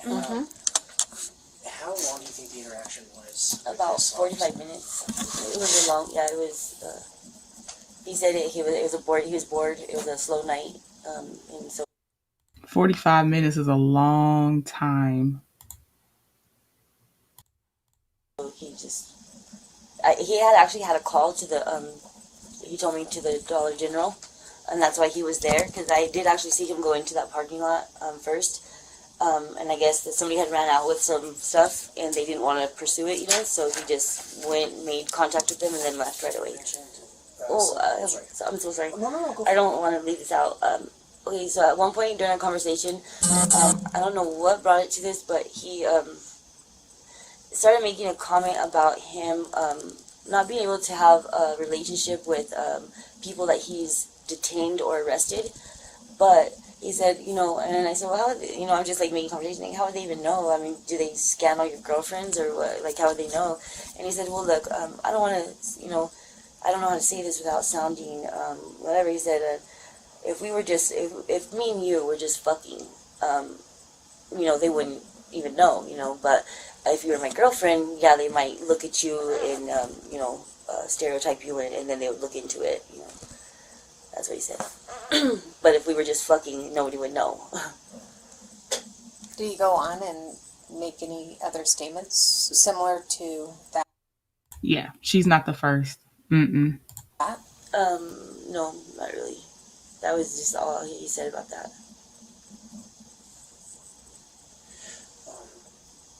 And if you don't remember, that's more than fine. It's understandable. Do you remember whether or not he had used like his phone or his police radio? No. Or anything during the time he was with you? I heard nothing. He used the computer to look me up, and then, but I didn't hear any radio at all or anything going on. And usually you do hear that when the, you know, but there was nothing. There was none at all. And you know, like when he opened my bra and exposed my boobs, like, you know, like that. I keep replaying it in my mind, and I'm like, that's what he was going for the whole time, was just to be touching me. He didn't care about what was in my purse. He specifically said, I'm not going to search your purse, like, I just want to search your body. So his intentions, everything he was doing, like, I feel like I'm not the first person, because he was doing it, you know, precisely to get to that point where he could, you know, maybe he thought if I had a warrant, he could search me still, you know, like, he would get to search me. Because I was saying no at first. I was like, no, like, there's no reason to. I'm not doing anything wrong. Right. And by the end of the search, like, I was like I feel violated, you know, like, I know him running his 2 fingers inside my panty line, like the top of my panties, like, wasn't, like, not right. I've never had that happen. The cops do not do that. He's a male officer. He should never search me anyways, but I have been searched by male officers, and I do believe that it is legal as long as they do it right, you know, and I've never had it happen to where they didn't do it right, so I didn't really, at the end, I knew he wasn't going to stop until he got his stupid search, so I like I said, I had nothing to worry about, I thought, so, you know, I just let him. Okay. I didn't know he was going to do all that, but, yeah. How did your guys' interaction end? So after he had searched me and stuff and informed me, like, you know, he was a nice guy, he wasn't going to put me in jail, blah, blah, blah, but he could, you know, just so I know, he could, but he wasn't going to. And I'm like, okay, well, he said, I better get to the dollar store because I gotta go get my cat food. You know, they're hungry, I need to feed them. And he was like, okay, and then I just got in his car and I left. After detectives interviewed the victim, it was time to hear the officer's side of the story. The officer appeared extremely nervous, fully aware of the seriousness of the situation. This is criminal, and all I do is criminal investigations. This is our on-body recording device, just to let you know we're both required to have them on. And what's your name again? Lieutenant Christensen. I'm with the Special Victims section. So we investigate sexual assaults, crimes against children, child exploitation, and so forth. Yes. He probably scrambling his brain to try to think of which person came forward on him, because he seemed like he has multiple victims. The reason why we're here today is because of an allegation that was made against you, reference an incident last 6 p.m. at the Dollar General store. Okay. Okay. What we have here is we have an actual victim that has alleged that there was a sexual contact that was made. At this time, we would love to hear your side of the story and figure out what actually took place. You have the right to an attorney. You have the right to an attorney. Miranda will be read. And you have the right to a union representative as well. I'm Justin Winger, I'm the acting sergeant for the sex crimes unit. And yeah, so if you'd like to speak with us, you know, like you said, you don't have to have a union rep here if you don't want to. If you decide that you do want to have a union rep or an attorney here, just let us know. We won't ask you any questions or anything. If you do want to talk to us, then I'll just provide you your constitutional rights per Miranda. Do you want to talk with us now? So I'd like to be read Miranda, just because it feels like I am being detained right now, and I'm not free to leave. Absolutely. So I'd like to be read Miranda. I would like to explain myself and talk to you guys, but at this time I would like to be read Miranda. Sure, absolutely. So you have the right to remain silent. Do you understand that, right? Yes. Anything you say can and will be used against you in a court of law. Do you understand that, right? You have the right to an attorney and to have him or her present before or during any questioning if you wish. Do you understand that, right? Yes. If you cannot afford to hire an attorney, one will be appointed to represent you free of charge before or during any questioning if you wish. Do you understand that, right? Okay, you can decide to exercise these rights at any time and not to answer any questions or make any statements. Do you understand that, right? Yes. Do you understand each of those rights as I listed them out to you? Yes. Okay, and having these rights in mind, you agree to speak with us now? Yes. Okay, thank you. Okay, so what we're here for is basically to have your side of what took place and kind of give us additional information. Okay. So starting yesterday with the Dollar General call for service, tell me about the rest of your evening. So I cleared the call for service, and I began driving, I want to say, south on Monroe, and I seen a female sitting on the curb on the southwest side of the church, I think it is. I called out with an on-site and I turned around, and I parked, and I was like, it was a consensual encounter. I got out and I asked her if she wanted a cigarette. She said yes. A consensual encounter. And we started talking. I recognized her, and obviously I see a lot of people every day. I thought she might have been somebody with a possible warrant. Like I said, it was just a consensual encounter, and I began talking to her. She was acting very fidgety, and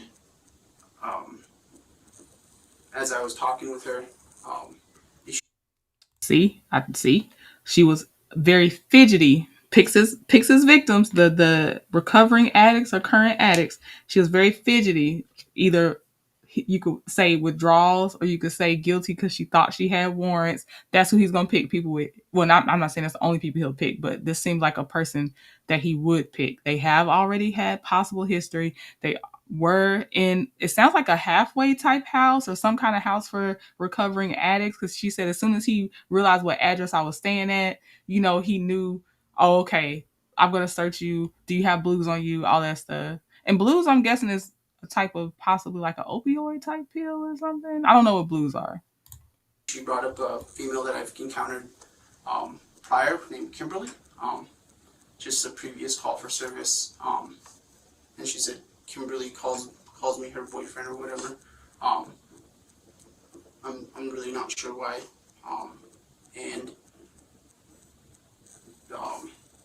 I asked if I could search her. She said yes.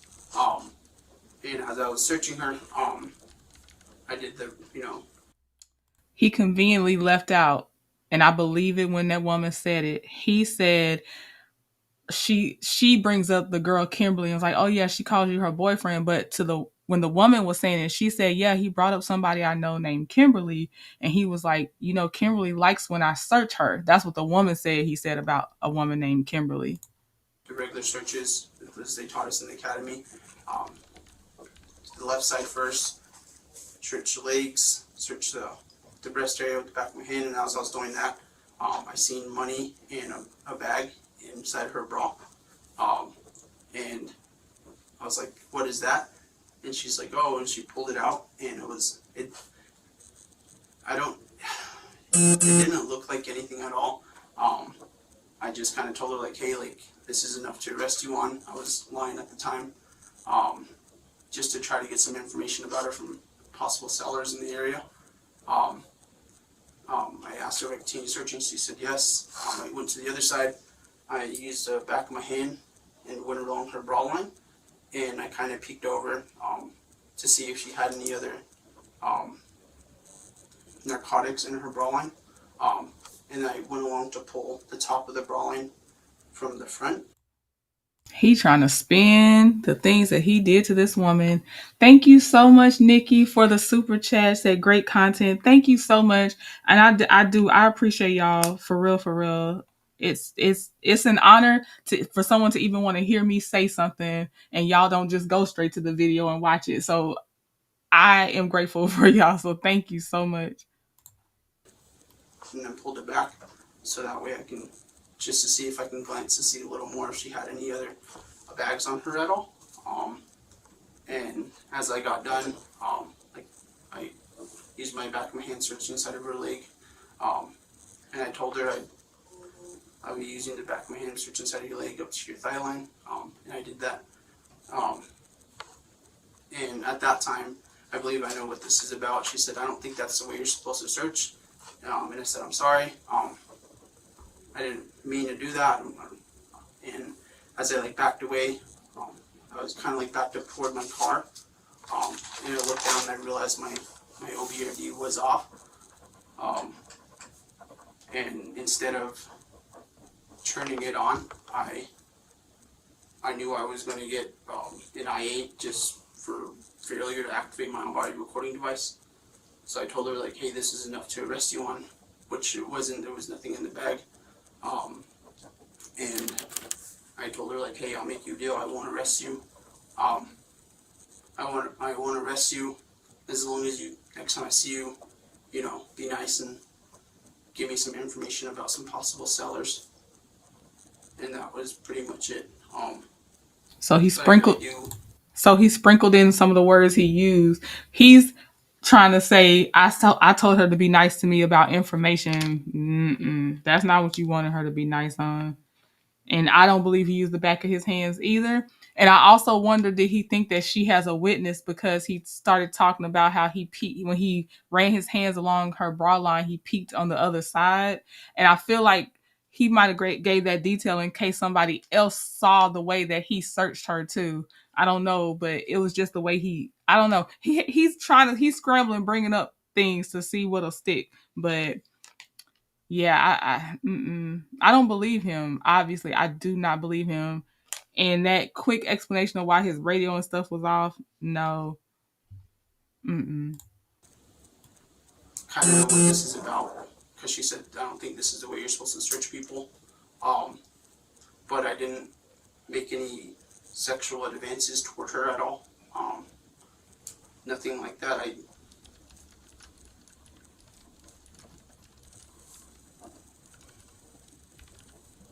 I should have activated my own body recording device, but I didn't realize it in the time. I didn't touch anything under clothing. I didn't grasp anything over the clothing. I didn't intentionally try to touch anything. I used the back of my hand and I searched her bra line, and then I used both hands to pull the strap to the bra to possibly see if she was hiding any actual narcotics. And I realized how after the fact that my camera was not recording, and I told her as long as she's nice to me next time and possibly gives me information, I won't arrest her, but I didn't have any criminal charges at that time.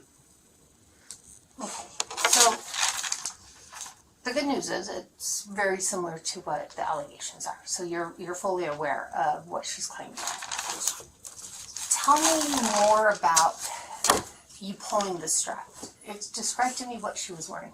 She was wearing a black, crop top, and she was wearing I don't know what color bra, but she was wearing a bra underneath that crop top, and she was wearing jeans. And on the left side. Like I said, when I was searching her, it's when I moved her bra line up, I seen money and then a bag.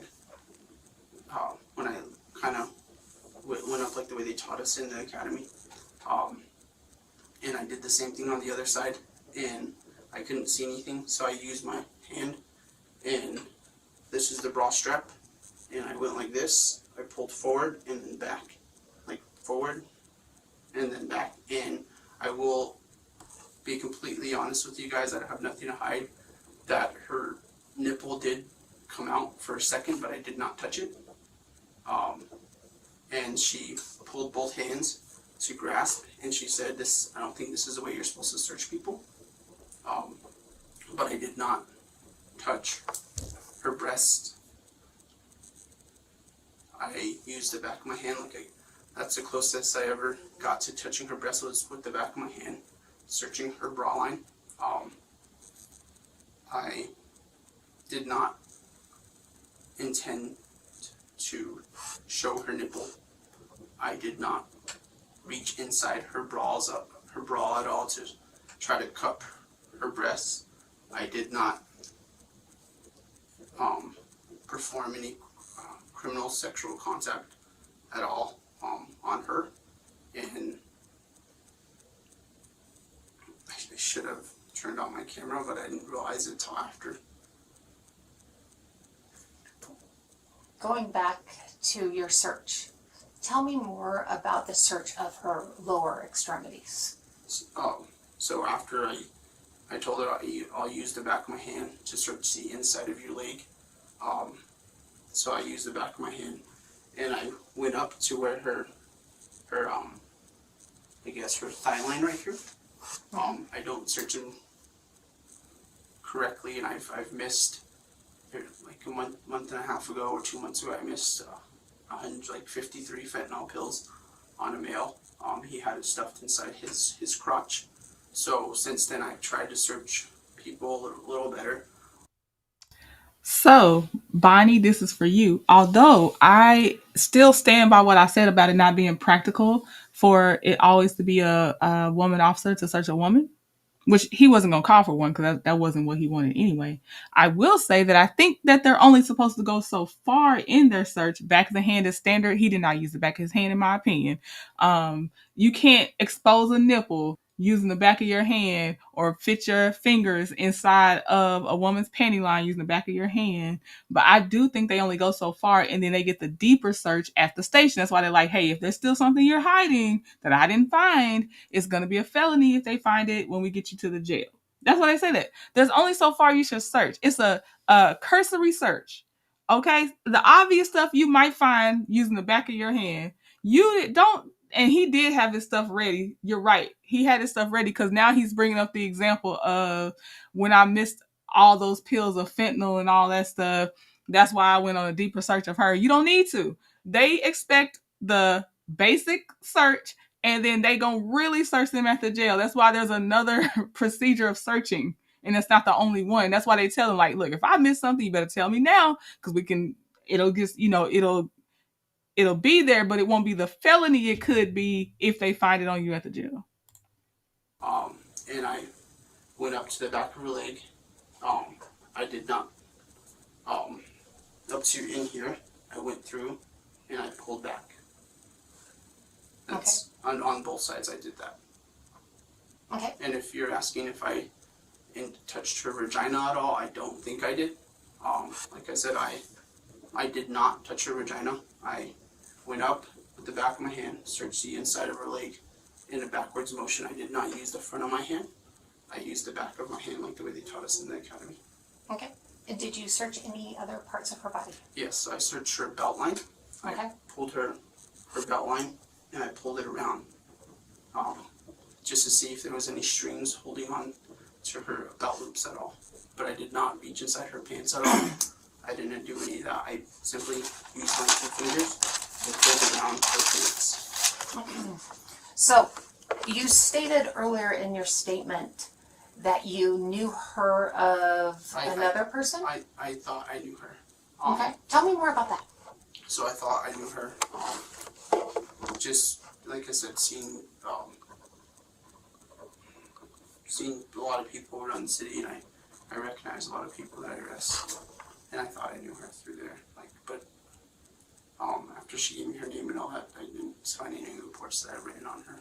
Well, tell me more about gave her name. How did you find out her name? I just asked her. I was like, "Hey, do you possibly have any warrants?" And she said no. And then I told her she wasn't in trouble. She wasn't detained. Like I said, I made sure she realized it was a consensual encounter, and I was very lax with her. I just asked, like, "Do you want me to check?" And she said yes. So I got into my car, and she just stood there. Like I said, I didn't put her in any position of disadvantage or anything like that. And I just ran her. Where was she standing? She was, I was sitting in my car, door was open, and she was about standing where that guy is. Okay, and what was her mannerism? She was just standing, smoking a cigarette. Okay, the cigarette you provided? Yes. Okay. And was there any warrants out for her? Yes, but it was non-extraditable. Do you recall where from? Sandoval County, I believe. Do you know what it was for? No, I don't know. Okay. So what happened? Oh. Go ahead. Possession, I believe, of paraphernalia.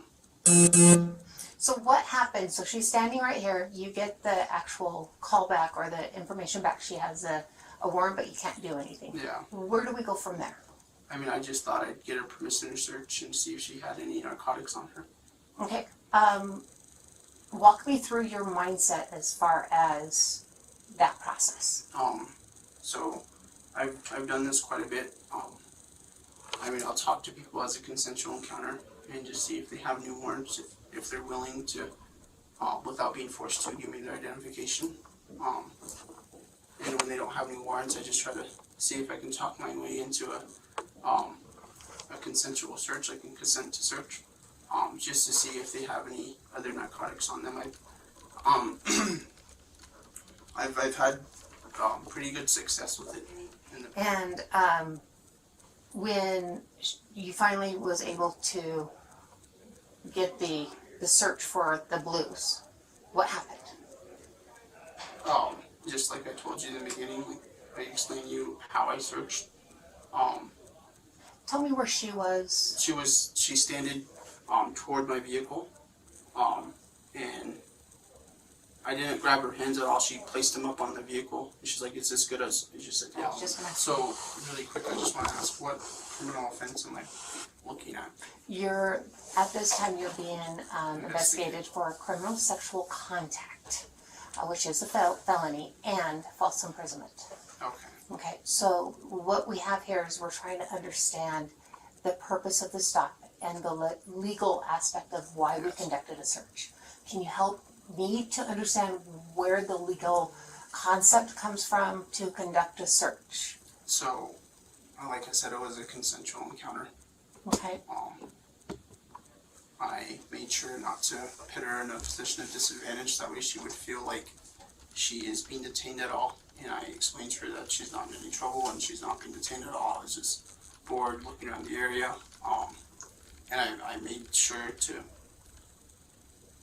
sure for her to feel like she wasn't being detained. And I'll explain that a little bit. Thank you. Saw the look of confusion. Thank you. I got out of my vehicle. I asked her if she wanted a cigarette. I guess she was walking away. She said yes. And I got out of my car and I told her, like, "You're not being detained at all. I'm just bored. It's a hot day. And I just wanted to come talk to you for a minute." And I didn't place her in handcuffs at all. I didn't sit her down on the curb so that way she'd feel like she could not leave. Like I said, it was just a simple consensual encounter. And I let her. He is not a detective to my knowledge, right? Every body cam I've watched so far, doesn't matter what state, as soon as the police officer has them, first of all, the body cam's on. That's how we can see it. And they're like, "You are detained." Yeah, you are detained. They are very clear about this is you being detained. Please don't get it twisted. You are detained. Traffic stop. Yes, when you're at a traffic stop, you are detained. Suspected of shoplifting. We're talking to you. Yep, you are detained. So why do you not want her to know she's detained? And that's why you used your creepy sentence of, do you want a cigarette and all this other stuff? You're not a detective. Like, you're not undercover. It's none of this. What do you mean you didn't want her to know she was detained? I never told her she was detained at all. And I don't. So, yes, Jacqueline, in case you came in later when the lady was telling what her encounter was with him, he told her, you want a cigarette? Oh, I'm just out here. I'm bored, right? He's now saying he told her he was bored because he just wanted to casually talk to her and detain her, but not alert her to the fact that she's detained. But I feel like he was making an attempt at just getting her in his space. I'll say that. I tried to make her feel like she wasn't being detained. I didn't put her in a spot where she feels like she couldn't leave if she wanted to, I feel. Okay, an inch. So, yeah, just to see if, because like I said, when I pushed up on this side to go search the bra line, the piece of the bag poked up from her bra. Okay. And the baggie. And what did you do with the baggie? I threw it away. There was really nothing in it. But why did you suspect that she had a baggie on her? Why did you pull her over there? She was detained from the point of view wanting to, or asking her, did she want a cigarette? You can't see inside her bra at that point. Timeline's getting jumbled, but thank goodness, because he should be caught. Glad he's bad at lying. I am glad. I threw it away at the canine pumps. Okay. But I didn't see anything in it at all.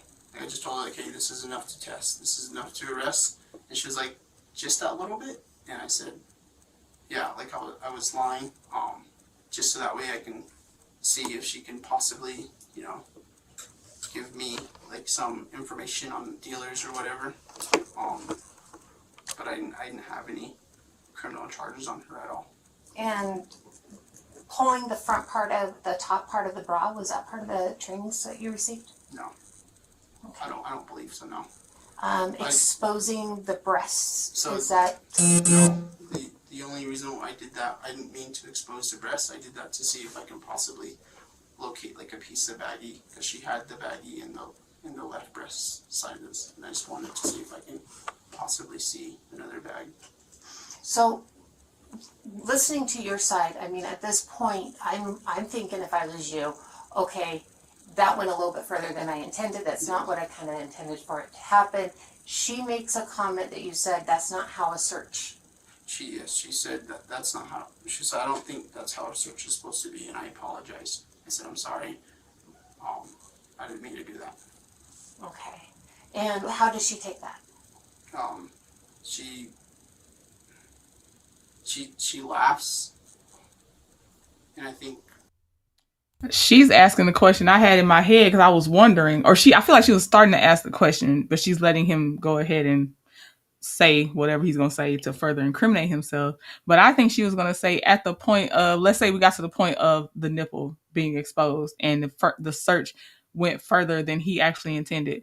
Why did you not alert your office, your station, like, hey, I thought that she definitely had drugs on her. She has a past with drugs. I'm doing my normal search, but her bra, I don't know if it's looser than normal, blah, blah, blah, but a nipple came out. I'm stopping the search, but I need you to know I started searching her. Why didn't you do that? I feel like that's what she was going to ask him, something along the lines of that, but she's just letting him keep on talking, I guess. I mean, she laughs, and then I just told her, like, hey, like, what did I tell her? She laughs, and then I backed away. I went to, like, the front of my car. She was still standing in the same spot. And I just told her, like, like, this is enough to arrest you on, like, and I want you to know that, that this is enough to arrest you on, and I'm choosing not to arrest you. I just want you to, like, who's selling the meth in the area. So everything you say, how you said it, it's all going to be captured, documented. Unless you have any other questions for us, I'll escort you out. We're not going to ask you any other questions. Okay. Thank you. The officer was arrested and charged with false imprisonment, violation of ethical principles of public service, and a few other serious felonies. Dang, name the serious felonies. I want to know the other serious felonies. Did they keep the sexual misconduct? Well, we got most of it. I wanted to know each of the names. And did he not receive time? Because they didn't say that either. Nah, he was wrong. All right. Let's see. Do y'all have time for one more to see this lady, woman officer that plants evidence in this man's car? Do y'all want to see that one? It's not along the lines of the other ones because the other one was more like that sexual misconduct, but she's obviously, she still got caught on camera doing something crazy. I think it was the audit that posted it.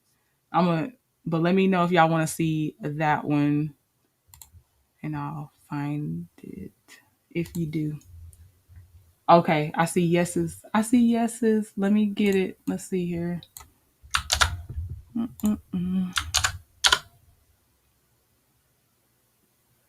Yeah, I think most of these are what y'all sent me today. Okay. Let me share my screen.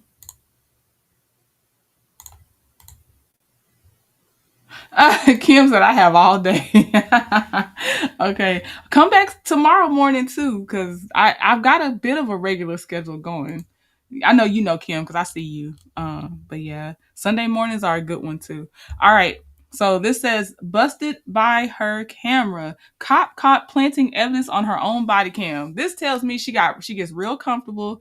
I've also suspected that to a point, some officers can edit their body cams, and maybe she just forgot to edit and trim this off at the end of the night, because she was way comfortable. So I feel like she's done this before.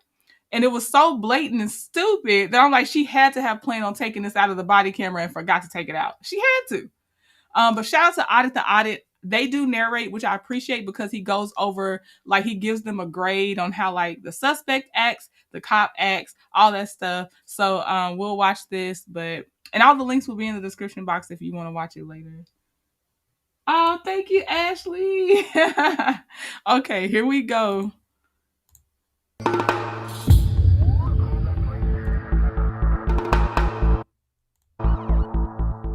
Welcome to Audit the Audit, where we sort out the who and what and the right and wrong of police interactions. This episode will be somewhat different from our normal format and is a collaboration with our second channel, Audit the Court. Today, we will be uncovering both body cam footage from a police encounter here on ATA and the subsequent trial resulting from that encounter on Audit the Court. It is extremely rare to acquire footage that documents a police interaction from the initial stop.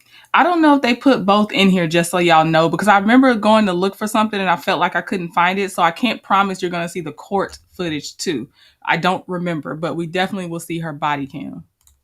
Up to the final verdict. And a special thanks to the R Tallahassee YouTube channel for making this collaboration possible. You can find a link to their channel, along with the Audit the Court episode, in the description and in the pinned comment down below. And now, let's dive right in. On May 7th, 2023, Officer Kirsten Oliver of the Tallahassee Police Department initiated a traffic stop on Florida driver Calvin Riley Sr. for allegedly driving without headlights at a high rate of speed. The interaction that followed was captured on officer body camera.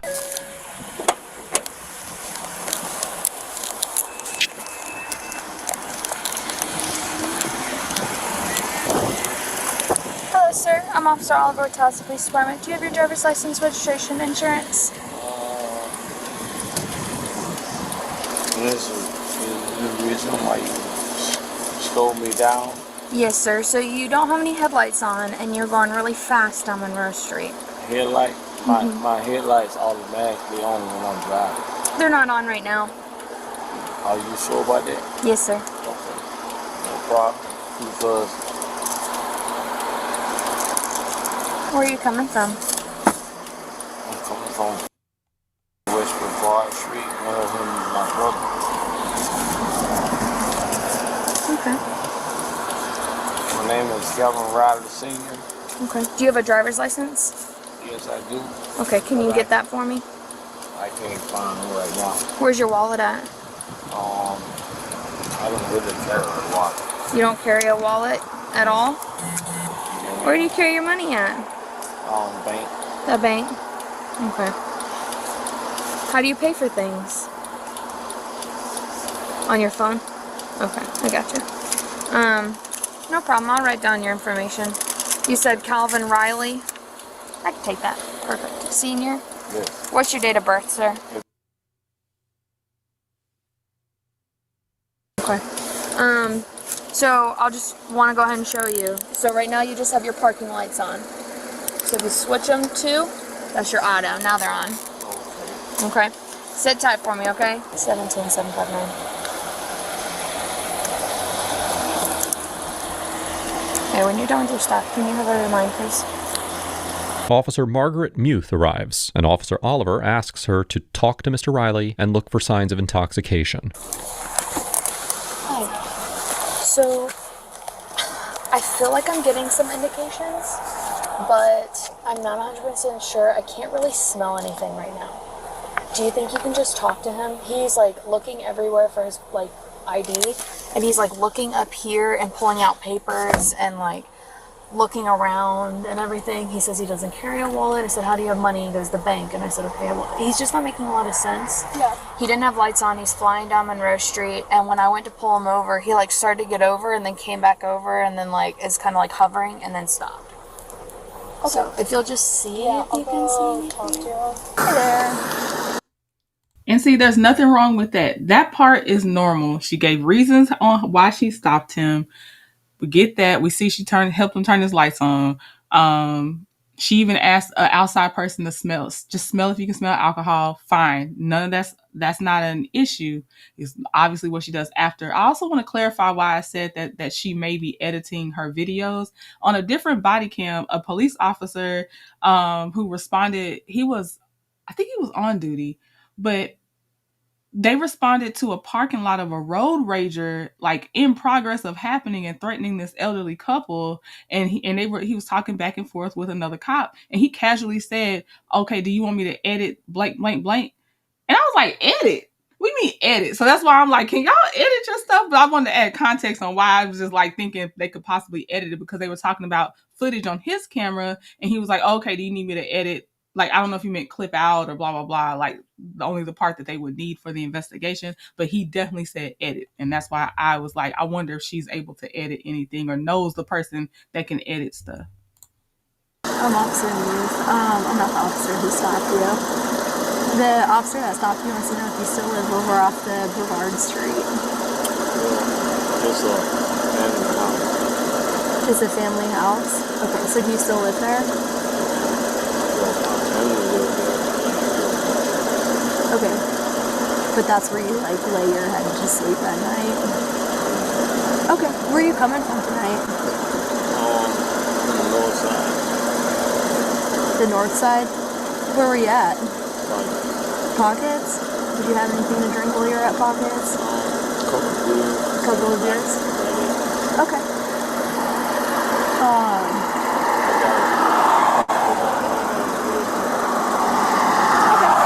I got you. Just hang tight in the car for me. The other officer's gonna be back with you in just a minute, okay? Yeah, he said he's coming from Pockets and he had beers at Pockets. Oh, he didn't tell me that? I asked him that because he originally said the north side and I said we're out on the north side and he said Pockets. He told me he was coming from Brevard Street. Holy crap, it's scary. So he did say he had beers at Pockets? Yeah. Do you get any other indications? I mean, his speech is slurred and he's got the watery bloodshot eyes and I do have odor. Hey Calvin, really quick, can you do me a favor and just shut off your car and set the keys on the dash for me? Thank you, sir. So I want to go more into the beers that you said you had. Yeah. Would you be willing to do some voluntary field sobriety exercises? Not really. No? I had 2 beers, and that's what it is. Okay. Here, go ahead and step out of the vehicle for us.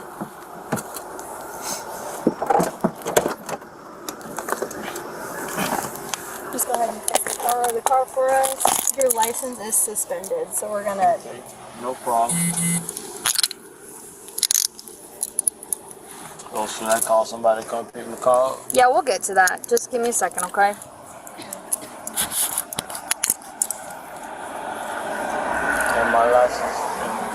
license was suspended? No, I didn't. That's why you didn't have your ID on you. First of all, my ID is at my job because I was at work and they were finding my locker. After Mr. Riley refuses to participate in voluntary field sobriety testing, the officers place him in handcuffs for driving on a suspended license. Section 322.34 of the Florida statutes makes it a misdemeanor offense to drive with a suspended license if the driver knew of the suspension. However, the offense is only a non-criminal moving violation if the driver was not aware of the suspension. According to Tallahassee PD General Order 76 on traffic and parking enforcement, officers may only issue a citation or warning for a non-criminal traffic law violation, whereas either a physical arrest or citation is permitted for criminal traffic law violations. Therefore, if Mr. Riley truly did not know that his license was suspended, as he claimed, arresting him would have been contrary to policy, as the offense would only be a traffic infraction. However, the officers would have acted within their authority if they had probable cause to believe that he was aware of the suspension, which would make the offense a criminal misdemeanor. Come on, Calvin. That's why I like this channel. Give us the breakdown. We're gonna walk over here. Thank you, sir. Come on. We're gonna get your car for you in a second, or your phone for you in a second. Don't worry about that. Just told you go. Told you go. No, just leave it just like that. No. No, come on, Mr. Riley, let's go. All right. Don't worry about the phone. Mr. Riley, I got a quick question for you. No problem. So I smell marijuana in your vehicle. Did you recently smell? No, let me tell you something, man. Stand right here. Let me tell you something. Stand I don't know. You heard what you said. You smell marijuana, right? Yeah. I don't even smoke. So Okay. what? But you come with that. That's little blow. Okay. Okay? This Do right you here. have a medical marijuana card? No, I don't smoke nothing. Have you recently smoked hemp? I don't smoke nothing. Okay. So you find that good? That's my money right there for my job. I got you. So I'm let not me paying tell up you to it. something. You see my back of my shirt? What that show? I show you I'm a barber. You understand what I'm saying? So what you saying is you smell marijuana. You're alive. So I want to show you something. Go ahead and unlock the car. Or you can go. That's cool. All right, go ahead. Yeah, I believe possibly there was some impairment, but I believe him when he says it's not marijuana and he don't smoke marijuana. I do believe that. I believe he's on to the fact that she's trying to make something up now. He already refused. If you're saying he gave indications that he's under the influence of alcohol, but he refused the test, we see officers all the time. They can arrest you. Like, I have probable cause. We're going to see if they consent to a breathalyzer at the station or not, but we're still arresting you on possible suspicion of DUI. Fine. But she must even know there's nothing there because of what she's going to do later on top of that, and then talking about this marijuana thing. Sit down in my car for me, okay? You got me a little lost in my money? I got it. Okay. Thank you. Since you smell marijuana. Yeah, go ahead and sit down. What's your name? Officer Oliver, go ahead and sit down for me. Calvin, sit down for us. I will. Since you say you smell marijuana. Sit down, please. But that's the reason you stopped me? Or you It's stopped not me the because reason I my stopped you, for light your was lights. off? Yes, sir, and Okay. you're speeding. But I was speeding. Yes. Because I got a track on my Okay, and you smell marijuana. just watch your foot, okay? Wow, he reeks of alcohol.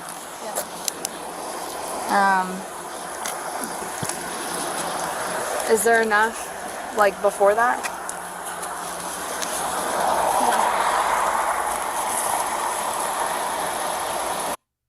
Okay, that's a key question and how I think the next things are about to go down as well. Because she said, was there enough before that? And that other officer quietly said, I think she said no.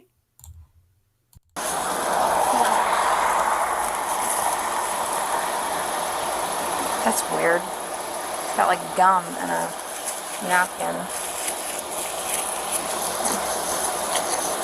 Alright, well. We'll go through this first and then.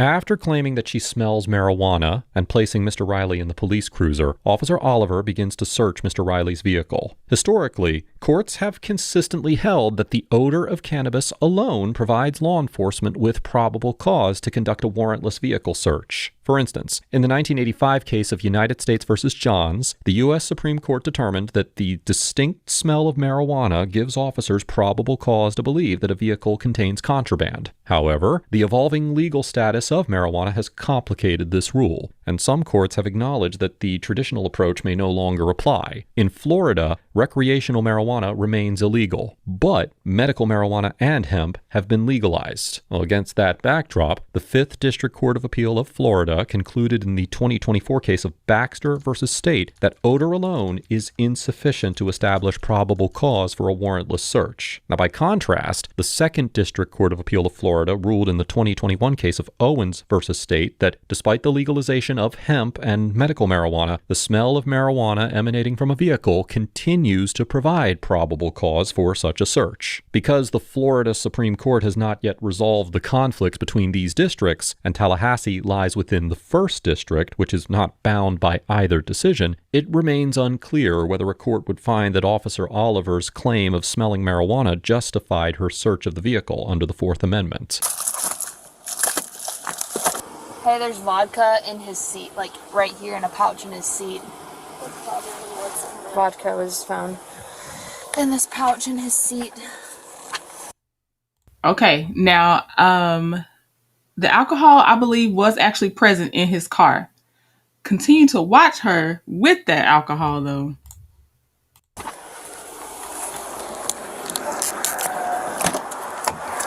Huh? And you can just charge him with DWSR. If you wanted to finish searching, I'll go talk to him about the signal and stuff. Yeah.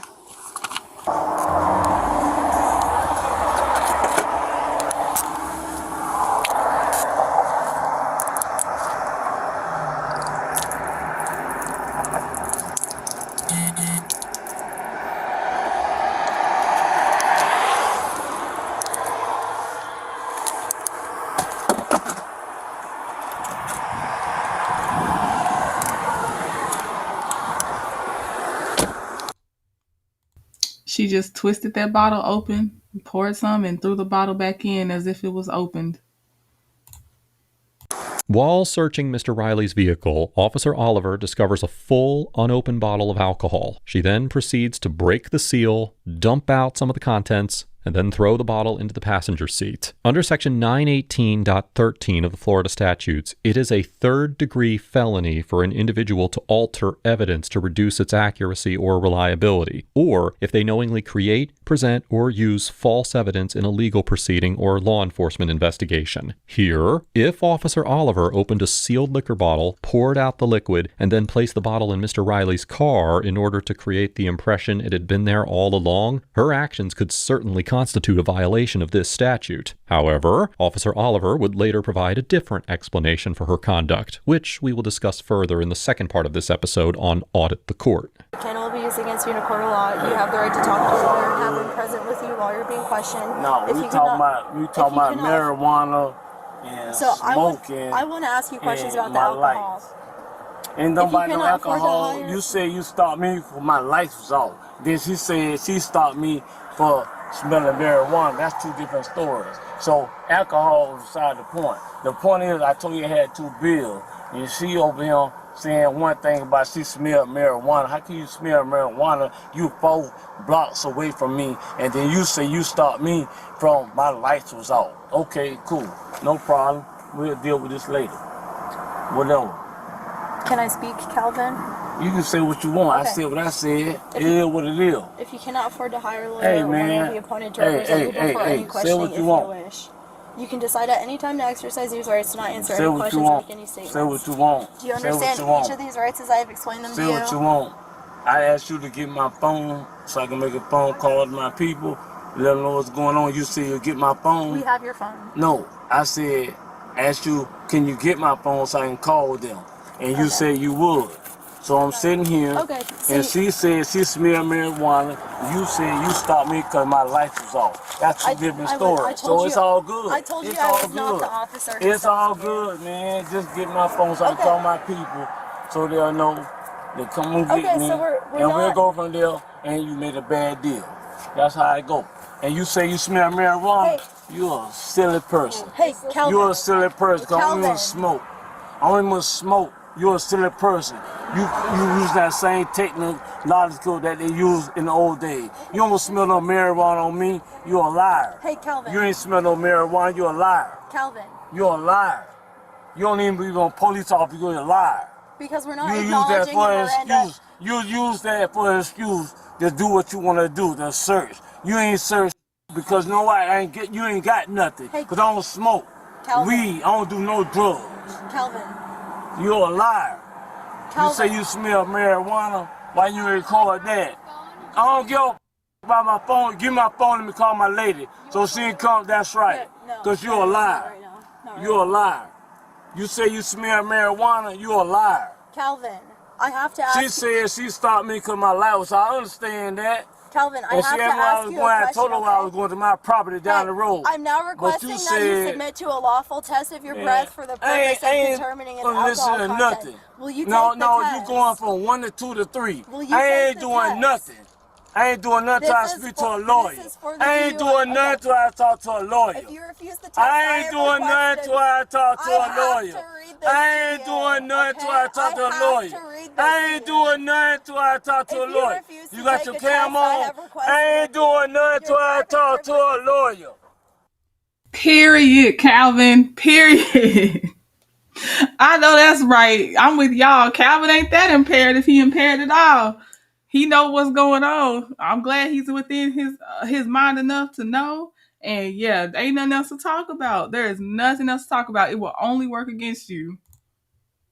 Don't touch me. Stay you in the assaulting car. me. Okay. I'm in the car. I'm in the car. You got me cuffed. I'm sitting in the seat. Also, I put in the chat, I found the court case. So we're going to stay on this live. If you got time, you can come back later if you don't have time. But I found the court case that he was referencing in the beginning of this video. So we'll just continue watching it. We're going to watch the court case of that cop that got caught planting or pouring out the alcohol and stuff like that. So we'll stay on this as long as nothing happens with my technology. We'll stay on this one. I'm in the car. That's right. Close the door. Roll the back window down? Okay. Now give me my phone so I can call my lady. Hey, if you refuse Give to me take the my test I have phone. requested of you, Give your me driving my privilege will be phone. suspended Give me for a my period of phone. 1 year for the Give first me my refusal, phone so or I can 18 call my months if your people. driving Give privilege me has my been previously phone. suspended, Give me my or if phone. you have been Give previously me my fined phone. under statute Give me my phone. 327.352. Give me my phone so I can call my people. For Give me refusing my to phone. submit Hey, to a lawful test of your are you breath, on this urine, or call? blood. Are you on the call? Additionally, if Are you you refuse to take the on this test I have call? requested of you, So that and if your means driving you privilege didn't has been smell. suspended, That means. That's right. She didn't smell ish, Calvin. I agree. Thank you, Naturally Be Yourself, for your super chat. A little something for providing this content. Thank you so much. I love it when we can easily find to connect the dots on everything. So yes, I'm here with y'all on this one. Ashley said, why he got to do the test? He already told her he had some beer.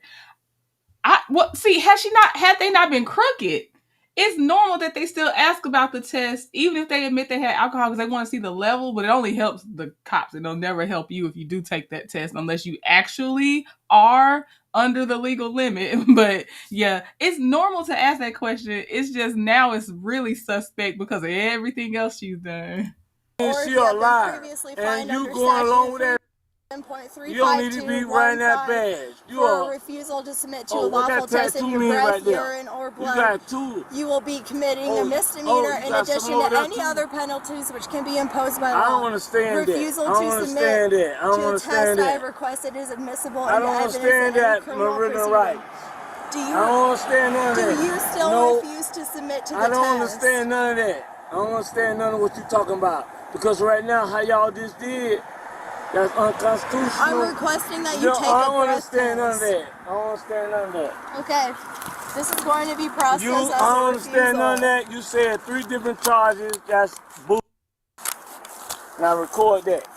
It's all on camera. That's right. Because you're a liar. You're a liar. And you going along with your partner, she's a liar. We gotta do something. Because I don't even smoke weed. I don't smoke no drugs. I don't do no drugs. None of that. I told you where I was coming from. I told you I was going. And she said she smelled weed. She a liar. I did not find any marijuana. You're a liar. You're a liar. Do you want to call your lady? You're a liar. I can't call nobody my handcuff. I can put it in for you. I can't call nobody my handcuff. I can put it in for you. I can't call nobody my handcuff. Okay, if you don't let me know the number, then I'm not going to call her, and I'm going to call a tow truck for your vehicle. You don't even need to be wearing that badge. You're a liar. You say you smell marijuana. You're a liar. Are you listening? And I'm going to prove that. I'm going to tow your and vehicle. And they're going to fire you. Okay. They're going to fire you because you're a liar. I'm going to call a tow truck for your vehicle, okay? You're messing with the wrong person. Back of my car. Run a teletype and you messing with the wrong person. Get one more here. 759-281. Are you nearby? 68, go ahead born and and call raised, Tallahassee born. I'm going to go ahead and call call center. You move in. Give me the keys. You want to be this and that, and you're a liar. Hey, he's really combative, and we need to move him to her car. If you don't mind, just helping. You don't want to say why he's combative, do you? That he know you lying on him. You don't want to say that part. You just want to say he fussing. And he's really just verbally fussing. He ain't physically done nothing. And you saying combative, you know, that implies there's a physical aspect to this as well. So now you endangering his life even more on top of just putting fake things on him. Get your name, get on your way, okay? Yes, sir. Can you use my phone? Yeah, you need to call somebody? Yeah. Okay. Yeah.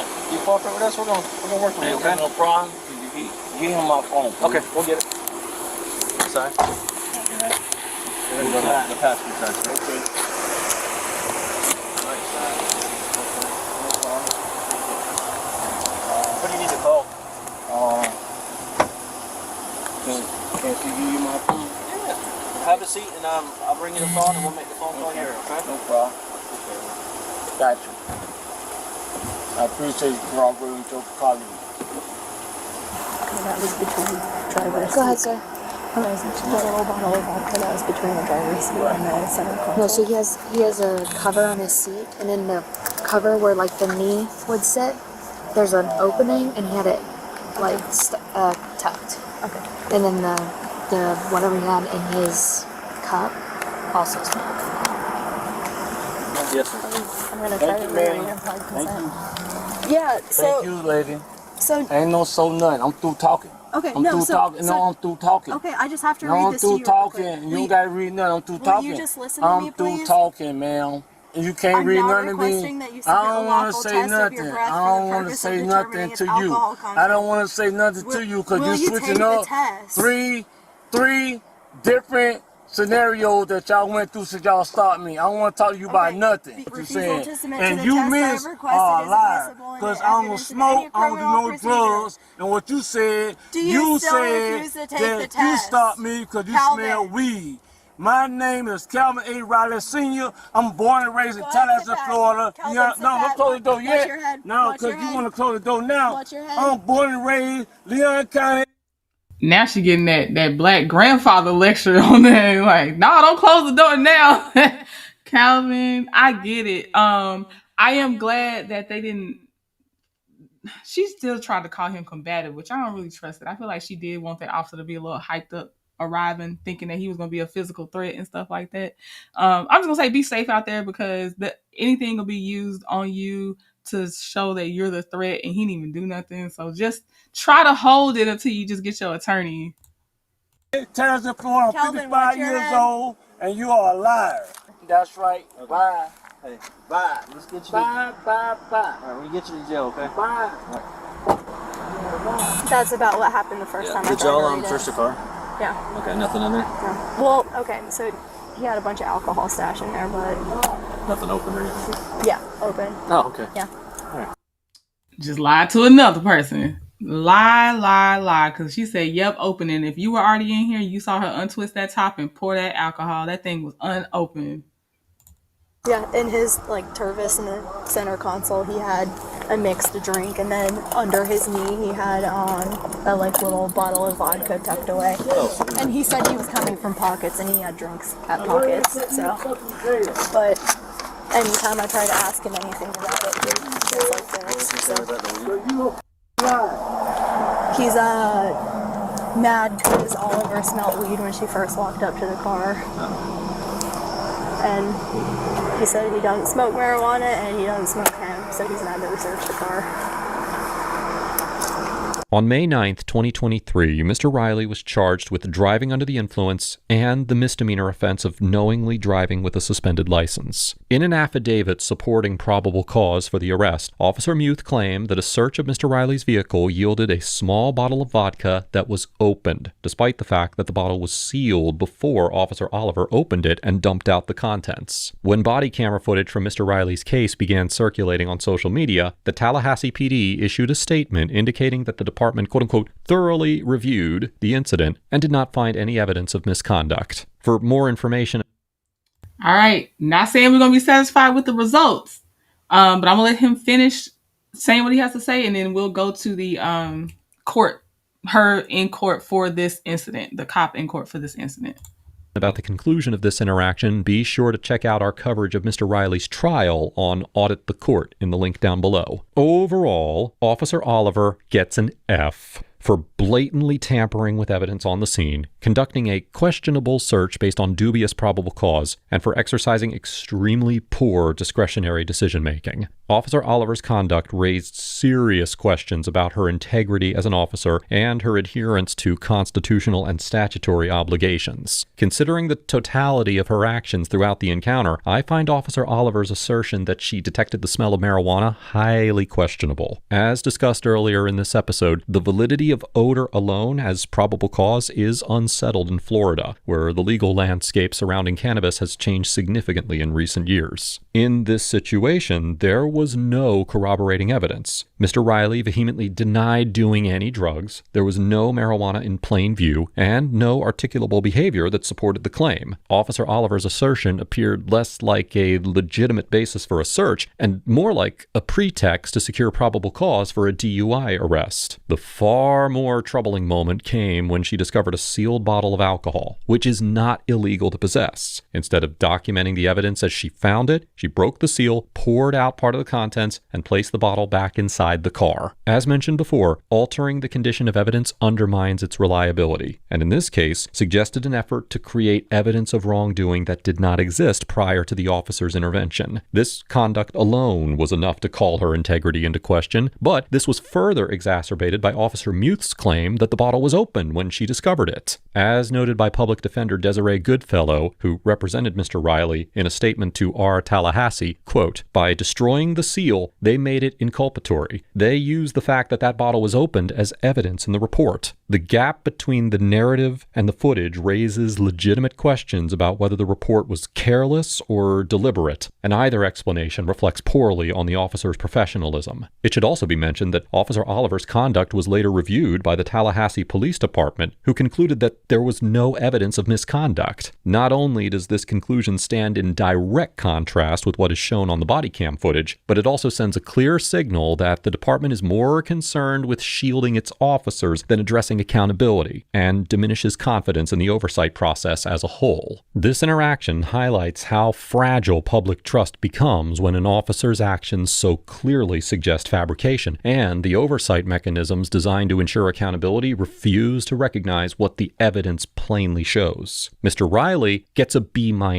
because he looks sharp in this picture. Okay, I know that's not the point. It's because I had already watched this that I had forgotten that of course they let her off. I told y'all a lot of times they be letting them off, so I hadn't had my hopes up.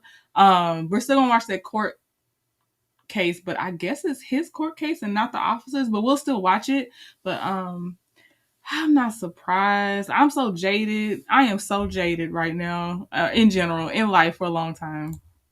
Although he allowed himself to be drawn into combative verbal exchanges with the officers, he remained physically compliant throughout the interaction, avoided any attempt to interfere with the investigation, and remained within the bounds of his First Amendment protections while expressing his opinion of the officers. Throughout the encounter, Mr. Riley displayed a relatively mixed pattern of behavior. While he never became physically resistant and refrained from any attempts to flee, struggle, or interfere with the officers' actions, he also engaged in a prolonged tirade against the officers officers rather than simply remaining silent. While frustration at being targeted is understandable, choosing to argue and berate the officers played directly into the narrative they sought to build. The Fifth Amendment affords individuals the right to remain silent precisely because statements made under stress or anger can be misinterpreted, exaggerated, or used against them in court. By continuing to speak rather than invoking his right to silence, Mr. Riley gave officers more material to include in their reports and more fodder for prosecutors to highlight in a trial. Remaining silent is an extremely powerful tool for citizens during all police encounters, but particularly in a case where the officer's credibility was already compromised by their own misconduct. That said, no citizen, guilty or innocent, should face the burden of planted or falsified evidence, and nothing Mr. Riley said or did justified the actions of the Tallahassee officers. As mentioned before, this episode is a collaboration.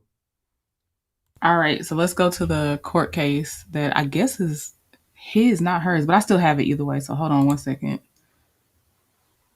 That's the only thing, and I try to say it, but I know how I sound when I say it, but I know what they do. People that are either they already have the scale tipped on their side, or they have what is perceived to be better communication.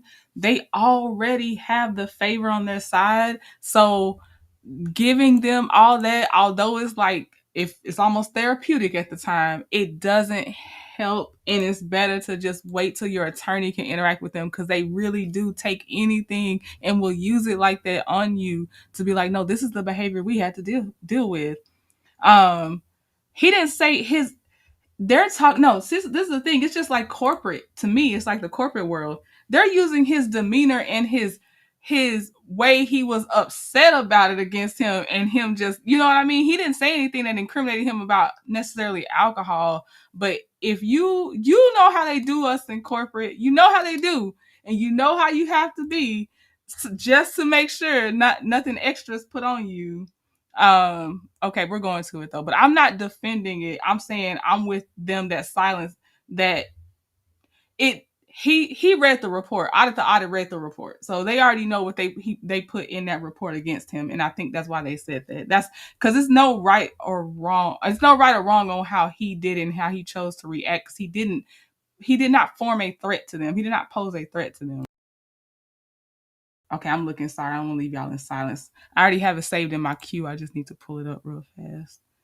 And if you're just coming in, we're watching I guess it's his trial. I misunderstood. I thought we were going to get to the officer's trial, but we're still going to finish this out. Make sure we get, can't call it closure, but here we go. Okay, it says, this is how the title says, cop gets caught planting evidence and it goes to trial. So here we go. I'll share it.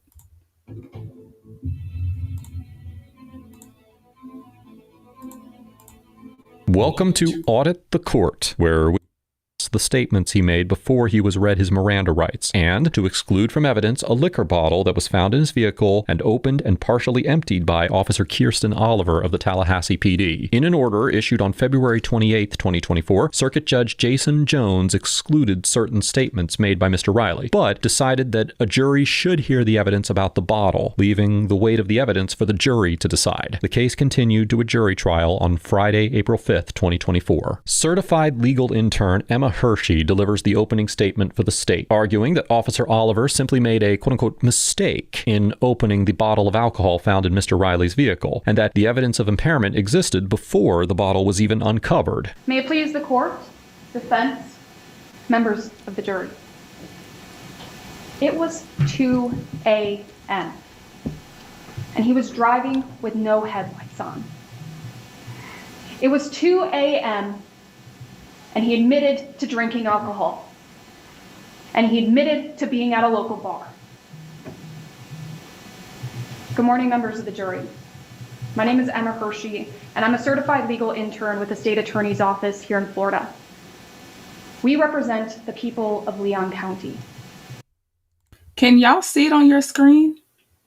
You should be able to see it, not just hear it. So let me know. Can y'all see this video right now? Let me make sure. Okay.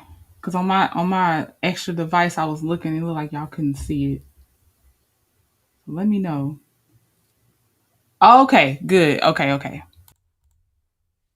And we're here today because the defendant in this case is charged with two things. First, he's charged with driving under the influence. And second, he is charged with driving with a suspended or revoked license. These are two things that we talked about during jury selection. So I just want to briefly go over what to expect for the state to prove in this trial. So first, driving under the influence. There's two things that the state must prove. First, that the defendant drove or he was in actual physical control of a vehicle. Now, actual physical control of a vehicle, that doesn't mean that you necessarily have to be driving down the road when law enforcement encounters you. All it means is that you have to operate a vehicle, be capable of operating a vehicle. Now, we expect in today's case that you're going to see that this element will be easily satisfied. You're going to see in body-worn camera footage that the defendant was driving his vehicle. So we expect that we're going to establish that element. The second element that we must prove to you today is that while driving or in actual physical control of a vehicle, the defendant was under the influence of alcoholic beverages to the extent that his normal faculties were impaired. This is another thing that we talked about during jury selection. What signs of impairment are. See, you're going to learn throughout today's trial that impairment isn't necessarily falling on the floor drunk or tipping over, struggling to walk. It can be something as simple as your vision is affected when I take my glasses off. It can be something as simple as not being able to follow instructions, struggling to find documents. It can be something as simple as slurring your words. Okay, so I see y'all are saying about the jury. This is, to me, it's his best chance because the person that is on, that is the defendant, gets to request a trial by jury instead of it just being the judge. Because if that cop, and as we saw, they said they didn't see any misconduct. If it had went from that cop to this prosecutor to just the judge, it, depending on what judge he got, it could be worse off for them, where at least you have a chance of 12 reasonable people hearing something on your trial that makes it to where your defense actually comes through. So the jury part to me is a positive for him, and he did get to choose that. Because I think in a lot of courts out here, and I'm saying this just based on what I'm watching when I'm watching court cam and stuff, but it looks like they're asked, do you want a trial by jury?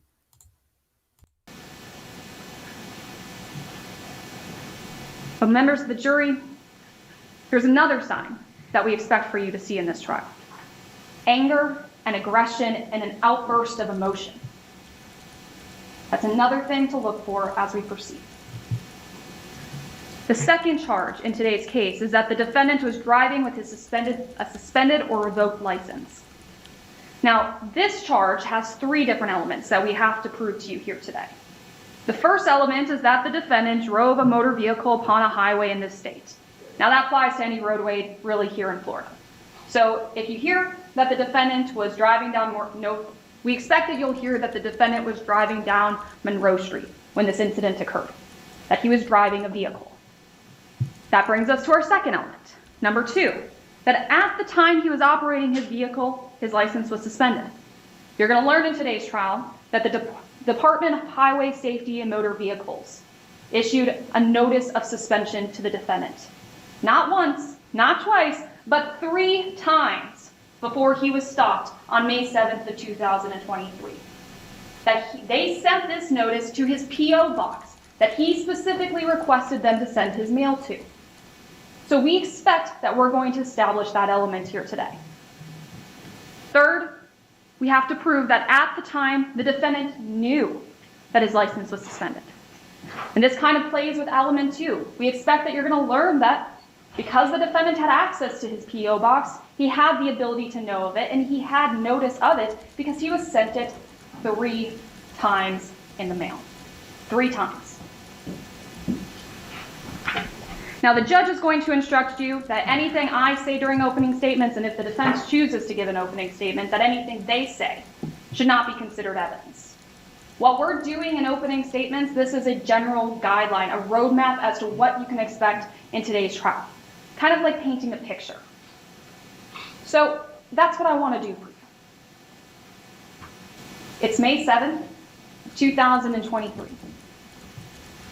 2 Tallahassee Police Department officers are on the side of the road on North. I'm about to speed them up to 1.25 because she's pausing for too many dramatic effects for me. And we don't even have to do all that. Just all we gotta do is hear the words. I'm about to speed her up. So if you're like, why does she sound unnaturally fast? I'm speeding her up.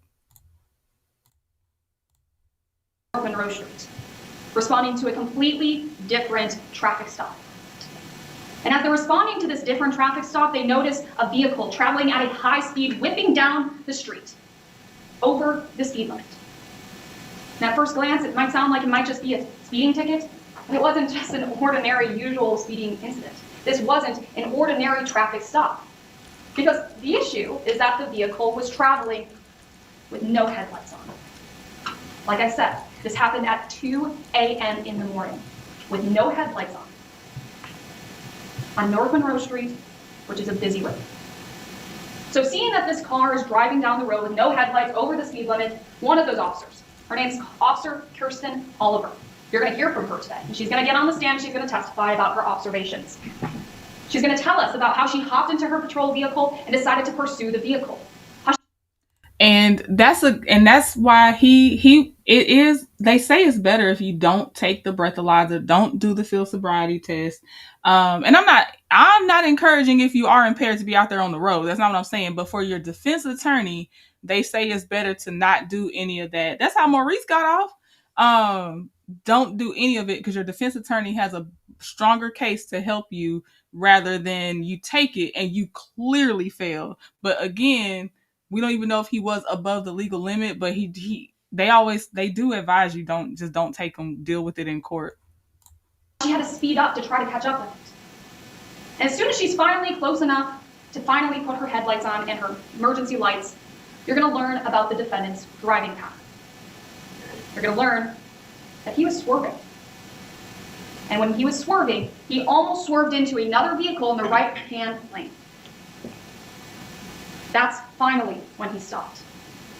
You're going to learn that, yes, he put his blinker on. He put his blinker on. But did he get over to the side of the road? No. You're going to learn that he didn't get over to the right-hand shoulder. He didn't get over into a safe area to park. You're going to learn that he stayed in the middle of the road. In fact, his tire wasn't completely over into his lane. Close enough that another passing by car could have potentially sideswiped him. Now, members of the jury, you're going to learn from Kirsten Oliver that at that point she got out of her vehicle to go speak with the occupants of it. When she approached the vehicle, she noticed one individual alone inside of it, the defendant. When he rolls down his window, I want you to pay attention to the body-worn camera and look for the signs of impairment. You're going to hear about how law enforcement officers are trained to look for signs of impairment and what specific things can point to alcohol impairment. Members of the jury, what I'm asking from you in this case is to stick to the facts and look to the facts of the case. The facts will guide you throughout this trial and throughout your deliberations. You are sworn to uphold the law and the law alone. The facts are simple. He was driving. He admitted to drinking alcohol. He admitted to being at a bar. Notice was sent to him 3 months in a row saying your license is suspended because you don't have insurance. And he still chose to drive despite knowing his license was suspended. He still chose to drive because even though he knew he had drank alcohol. The facts are simple. At the end of today's trial, you're going to hear from all the witnesses who are necessary. You're going to have the opportunity to review evidence and video footage. And at that point, we're confident that you're going to see the truth, that the state has met its burden, that we've proved this case to you beyond a reasonable doubt. Not a mere speculative doubt or forced or imaginary doubt, a reasonable doubt. You will see the truth, and the truth is that the defendant is guilty. An opening statement is the initial address given to the jury by each side at the beginning of a trial. It provides the jury with an outline of the facts that the attorneys expect the evidence will prove, but it is not itself considered evidence that the jury may consider in reaching a decision. In her opening statement, Ms. Hershey sought to minimize the importance of Officer Oliver's handling of the liquor bottle, characterizing it as an unintentional error and directing the jury's attention instead to other evidence of impairment to support her case. Assistant Public Defender Desiree Goodfellow gives an opening statement summarizing Mr. Riley's case, arguing that Officer Oliver manufactured evidence against Mr. Riley by falsely claiming that she smelled marijuana and opening and partially emptying the alcohol bottle. Calvin Riley is innocent. This case involves an officer planting evidence. I'm not going to sugarcoat it. What you are going to see from the officer is shocking. It is egregious. It is outrageous. It is not an innocent mistake. There is literally an officer on camera making evidence where none existed. And I expect all of you. I'm so thankful they were able to talk about that. Oh my gosh, I'm so thankful she was able to even put that in her argument, because it's not guaranteed. They could have said, no, you can't bring that part up. You will get to see with your own eyes. Officer Kirsten Oliver of the Tallahassee Police Department stopped Mr. Riley for his headlights being out. She claims she smells marijuana. You will hear Mr. Riley protest. He does not smoke marijuana. The claim that she smells marijuana is what lets her search the vehicle. Officers removed Mr. Riley from his car, put him in a patrol car, and then search his vehicle. They of course find no marijuana, not one bit. And that's for the simple reason that Mr. Riley does not smoke marijuana. However, it is what she does next that is truly shocking.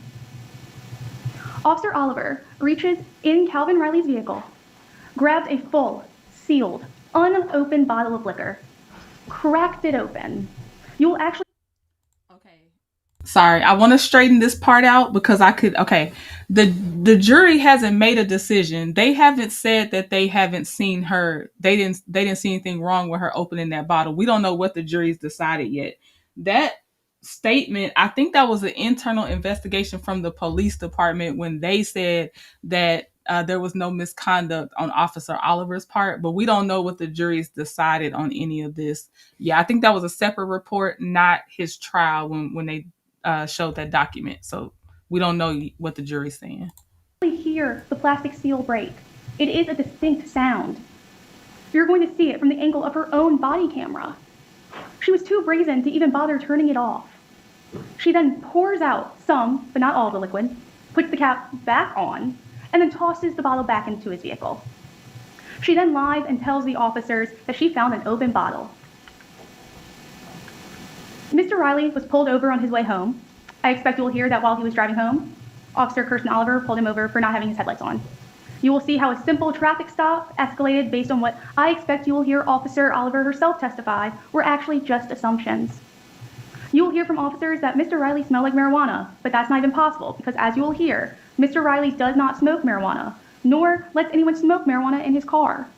I expect that you will hear that no marijuana was found in the vehicle when officers searched it. Just a phantom marijuana smell. Mr. Riley has been charged with driving under the influence and driving while license suspended or revoked. You will learn that officers claim to initially have arrested Mr. Riley for driving while license suspended or revoked and not DUI because they didn't have probable cause for DUI when they arrested him. The judge will instruct you that the state must prove Mr. Riley had knowledge that his license was suspended when he was driving. You will hear Officer Oliver assume Mr. Riley knew without any actual proof. This is important because they are required to prove beyond a reasonable doubt that he knew his license was suspended. The state will rely on the officer's ability to smell. However, you will not see evidence that they found anything consistent with that smell. Judge Jones will instruct you that reasonable doubt comes from three places: the evidence itself, conflicts in the evidence, and a lack of evidence. Pay close attention to the evidence, not only the evidence you see and hear today, but also what you don't see and hear today. When at the close of evidence you have reasonable doubts as to what actually occurred, when the government has not expelled all reasonable explanations from your mind, justice requires that your verdict be not guilty. The evidence will show the police created a crime where none existed. While the state argued that Officer Oliver's conduct was merely an unintentional and inconsequential policy error, the defense maintained that she deliberately planted evidence in Mr. Riley's vehicle to fabricate a crime that did not exist. After a recess, the jury re-enters the courtroom, and the state calls Officer Oliver to the stand as the first witness in the case. If you'll just stop about right there, the clerk's going to swear you in.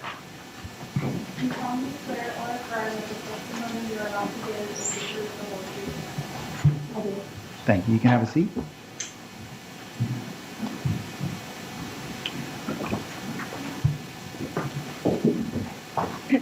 State, you may proceed. Thank you, Your Honor. Good afternoon. Could you please introduce yourself to the members of our jury? Hello, I'm Officer Oliver with the Tallahassee Police Department. Now, I want to turn your attention to a specific date.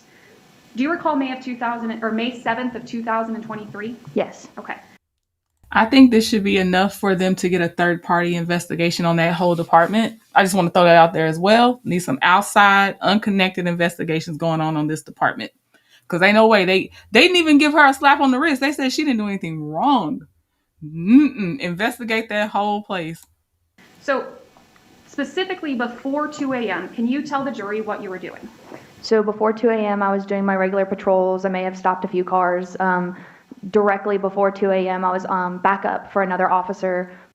It's very interesting, too, that she is not in uniform. She's the officer, and I know she might not be in her duty hours right now, but a lot of them, they put on their uniform. It's very interesting. The choice was, don't put your uniform on for this.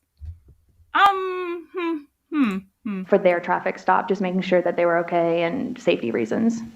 You said there was another officer you were with. Which officer was that? That was Officer Muth. Okay. Margaret Muth? Yes. Okay. So while you're at this different traffic stop, is there anything unusual that you notice on the roadway? While I was on the traffic stop, I noticed a vehicle traveling behind me at a high rate of speed, and then I noticed that their headlights were off. How fast are we talking about? I would say faster than the speed limit, which was 45 in that area. So I would say maybe about 10 miles over the speed limit. Okay. And I just want to be clear for the record. Did you have any type of device that was able to ascertain exactly how fast he was going? No. Okay. So is it safe to say that that was something based on just your observations? She didn't even have a radar? Jury, I swear to God, y'all better do right by Mr. Calvin. Overruled. I'll ask the question again. Is it safe to say that your observation was, or your assessment of the speed was based on your observations? Yes. Okay. Is that something that you do in other traffic investigations or traffic stops? Yes. Okay. Can you describe to the jury the driving pattern of this vehicle? Yes. So the vehicle that I saw was traveling without headlights on. It was traveling at a speed above 45. When I got behind it, it was starting to slow down, but it wasn't stopping. My blue lights were on, and the vehicle was kind of swerving in and out, crossing the line into the right-hand lane next to it, and it was, kind of just going in and out of the lanes, the lane it was in, and then the lane next to it. So you see the vehicle put its blinker on. Does it get over into the right-hand lane after that? No. Does it pull over to a shoulder? No. Where does it go? It pulls into a left-hand turning lane, still slightly in the lane that it was in originally. Can you tell us what the defendant appeared like to you based on your training and experience when you first made contact with him? When I first made contact with him, before all of the conversation started, I noticed that his eyes were watery and that they were kind of bloodshot. You mentioned that he looked into a center console. Yes. Okay. So later in your investigation, or actually, did you notice any containers or cups near that center console later in your investigation? Yes, there was a Tervis tumbler. Okay. Were you able to determine what was in that Tervis tumbler? Not the exact contents, no. What, from your understanding, based on your observations and your training experience, what was in that? I smelled it, and it smelled to be alcohol. Okay. When you were doing this, were you able to locate the defendant's information? Yes, I was. I was able to verify it.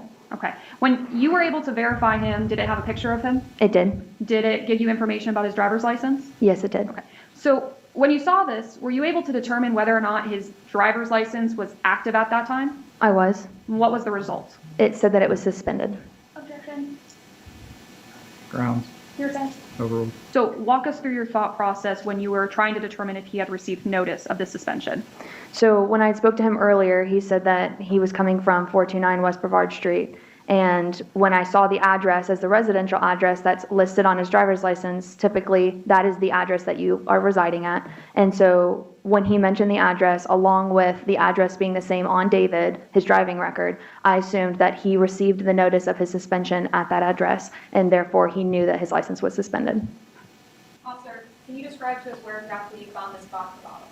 Yes, so there was a cover on the seat, as you can see, and right where your knees would sit, like behind your knees, there's a little pouch, and it just kind of opens up if you stick your hand in there, and that's where I located the vodka. How did you know it was vodka? It said vodka on the bottle. So did this vodka bottle play any role in your decision to have him placed under arrest for driving under the influence or driving with a suspended license? No, because it was Lies. Before she even answered, as soon as she said no, lies. It did, because there was no reason to open it and make it look like he threw it around the car and already had consumed some of it. Lies. found post his arrest. Officer, we just saw you dump out some alcohol, so I want to walk through this with you. What was your understanding? And if she only poured some of it out. She didn't fully empty that bottle. What lie are you about to tell on why you poured that liquid out? Of whether or not this bottle was open when you first found it. I did not know whether or not it was opened. Did you check to see if it was open? When I went to open it, yes. Did you initially think it was opened? I believed it to be, yes. At what point did you realize that it was not open? When the seal broke. Did you have to review your body-worn camera footage again to hear the seal break? Yes, there was a lot going on at this traffic stop. So when you dumped out this alcohol, why did you do that? So typically when I find alcohol in a vehicle, whether it's a DUI investigation or just open container, because we all have discretion in misdemeanor crimes, we can choose whether to charge somebody with something or not. And in this case, I dump alcohol out if I find it. He was not charged with it. So my intention of dumping it out was solely to dump it out and get it out of the car. Lies. Didn't fully dump it, and then the way she tossed it to where that's not where she found it. Lies. But that, I see, that's what y'all's department is told to say as a standard statement so you can get out of this. I do see that. So I wonder how many officers say the same thing, and that's why y'all don't have to even care about what's on your body cam. Lies. That was it. When questioned by the state, Officer Oliver testifies that she dumped the alcohol out in order to, quote-unquote, get it out of the vehicle. However, under Tallahassee PD General Order 42 on impounding and controlling of property and evidence, officers are required to ensure evidence is not contaminated beginning from the time of seizure to the completion of impoundment, and to maintain a documented chain of custody from the time the department takes possession until lawful disposal. Now, while the policy does authorize officers to destroy and properly dispose of drug paraphernalia when certain conditions are met, there is no similar provision for alcohol, according.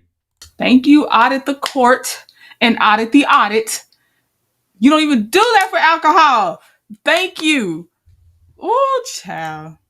It is nearly certain that Officer Oliver's actions violated the Tallahassee PD's policies on evidence handling. What other signs of impairment can you tell us about that you noticed?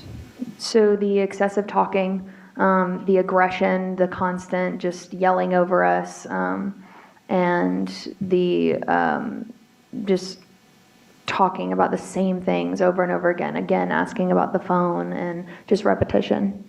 Did you ever raise your voice at the defendant? No, I did not. So, nobody cared if you didn't raise your voice. You did everything else illegal. Who cares if you raised your voice?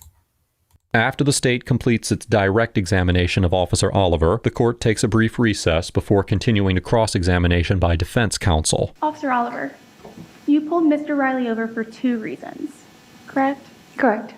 No headlights is one of them, correct? Correct. And you believed he was speeding? Yes. You were actually at another roadside stop when you saw him? Correct. You didn't use a radar gun? I did not. You didn't use any speed measurement device? I did not. You just assumed? Based on my training, yes. You left the other stop? Yes, I did. You got behind Mr. Riley within a few seconds? Yes. You actually follow him for a while without even activating your lights. No, that's not correct. That's not correct. No. So that's your testimony here today. Yes. And you had your body-worn camera on during this time, correct? Correct. To be clear, you actually followed him for a while without even activating your police lights. Objection asked and answered. Sustained. I was just clarifying, Your Honor, because previously I said lights. Okay. Ask the question. You actually followed him for a while without even activating your police lights, correct? Incorrect. That's your testimony here today. Yes. You were wearing a body-worn camera. Correct. You've received training on TPD's requirements for use of body-worn camera. Correct. Per policy for all traffic stops, your body-worn camera is required to be on. Correct. You did not activate your body-worn camera until you got in your car to pull him over. Correct.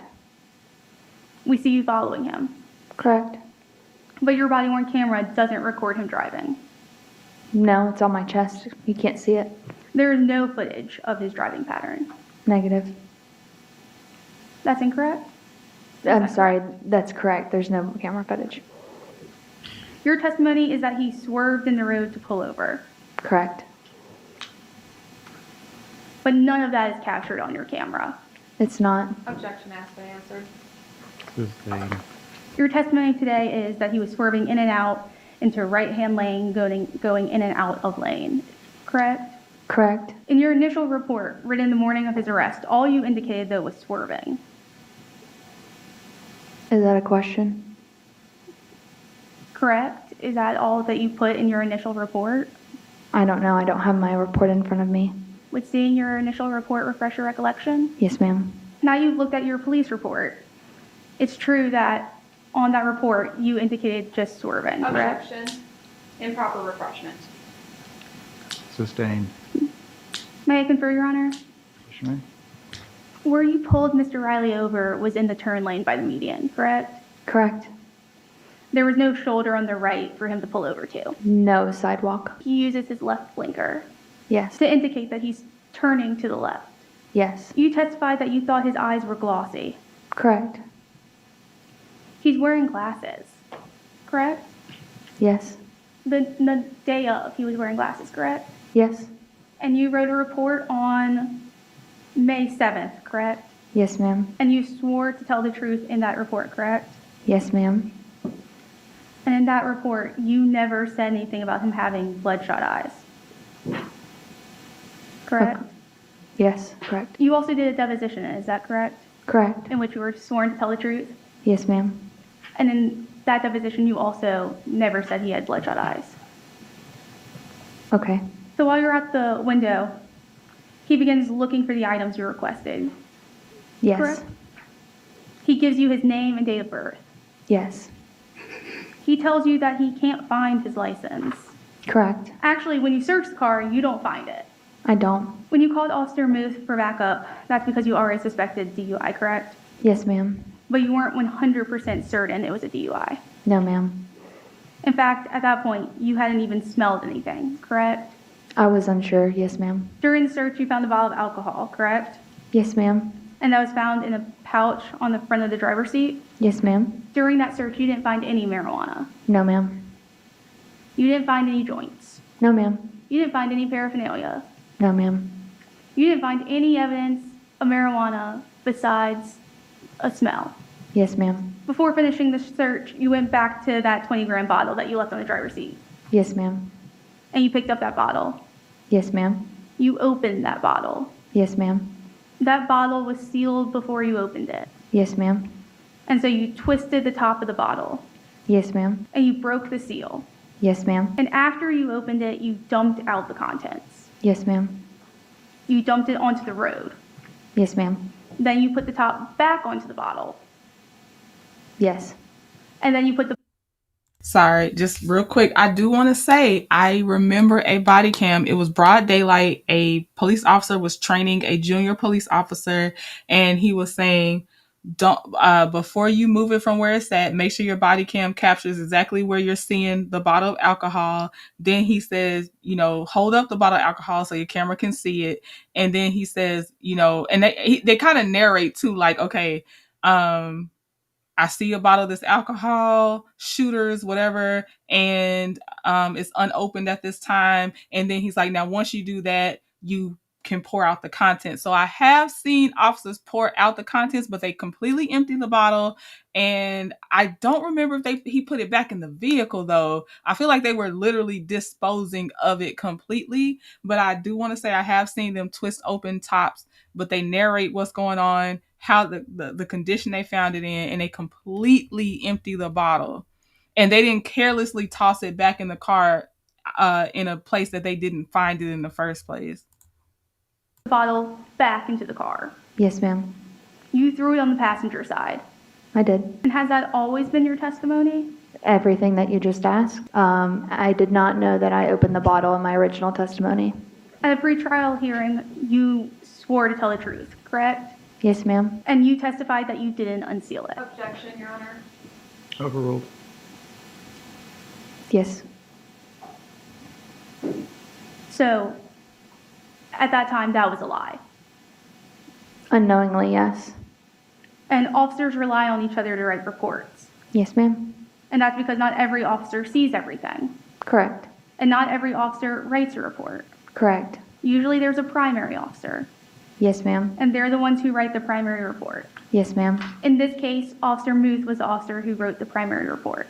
Correct. And you told Officer Muth about the bottle. Yes, ma'am. And you told her about the bottle because you were using it as evidence.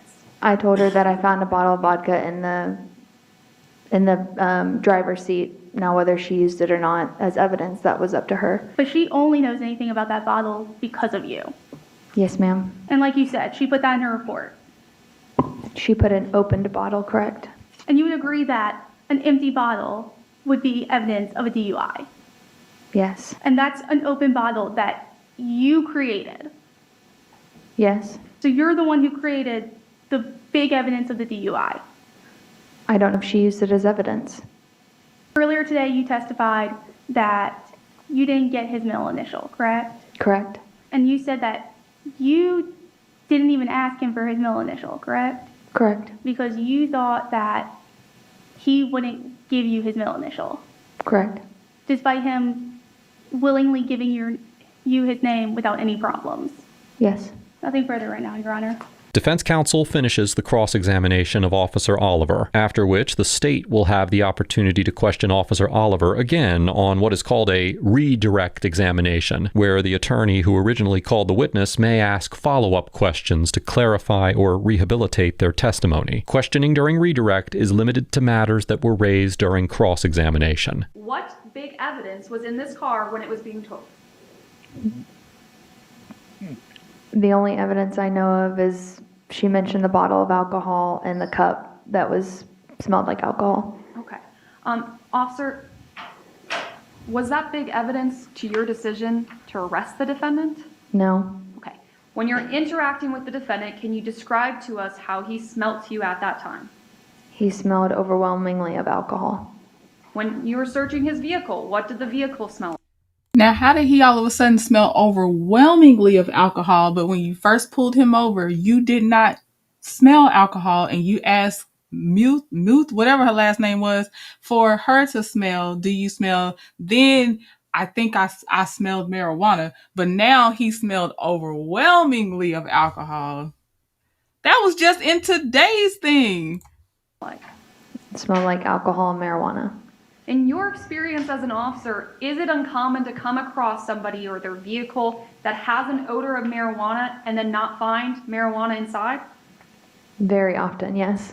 Officer, was the alcohol bottle already in the vehicle when you searched it? Yes, it was. Now, I know we already covered this originally, but the defense brought this up, so I want to cover it again with you.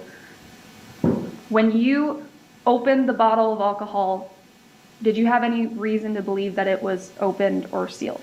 Objection, Your Honor, asked and answered. Overruled. I did not know until it was opened that it was sealed. The defense also asked you questions about whether or not you told Officer Muth that it was open. We watched the body-worn camera footage here in court. To your... Oh, good. The jury saw the camera. Okay, good. So that means that they saw her tell that other officer, can you smell him? I don't know if I smell anything, or I can't tell if I smell anything, but now you're using overwhelmingly. So good. They got to see the body cam. I don't know. I hope they got to see all of it. I really do. Since at least the defense attorney got to bring up the fact that she opened that bottle, they know about that. I wonder how it looks to the jury. I don't know. I guess we'll see. We're coming up towards the end of the video, but I'm glad that they got to see her be like, I don't know if I smell anything, and now it's overwhelmingly you smell like alcohol. Recollection of it, do you recall ever hearing yourself tell Officer Muth that the bottle was open? No. After Ms. Hershey completes her redirect, Judge Jones allows Officer Oliver to step down from the stand. The trial was continued on Monday, April 8th, and after the court acquitted Mr. Riley on the driving with a suspended license charge, the jury found him guilty on the driving under the influence charge. As a result of the conviction, Mr. Riley was sentenced to 10 days in jail, 6 months of probation, 50 hours of community service, and a 6-month driver's license suspension. On April 7th, and this is why I don't have any faith and I stay jaded. We'll keep going. They have more to say. 17th, 2024, Mr. Riley filed a motion for a new trial, and on June 12th, Judge Jones denied the motion. Mr. Riley then filed an appeal on June 17th, and on August 15th, 2025, the First District Court of Appeal of Florida affirmed his conviction. The preservation of evidence is central to the integrity of... Dang. See? Any criminal case. And in this investigation, Officer Oliver's handling of the liquor bottle fell far short of both departmental and constitutional standards. Not only did she open a sealed bottle, she emptied only part of its contents and then casually tossed it back into the passenger seat, creating the impression of tampering rather than careful treatment of evidence. Although she later testified that her intention was merely to quote-unquote get it out of the vehicle, this explanation does not align with established evidence handling protocols and does little to dispel the suspicion created by her unjustifiable decision to pour out only part of the bottle and then toss it back into the seat. These suspicions are particularly heightened by the fact that Officer Muth claimed in her probable cause affidavit that an open bottle was found in Mr. Riley's vehicle, using the tampered with bottle as evidence against him. While Officer Oliver's true motives cannot be known with certainty, these inconsistencies undermine her credibility and raise troubling questions about whether the jury in this case was asked to weigh evidence that had already been compromised. Let us know if there's a case or courtroom.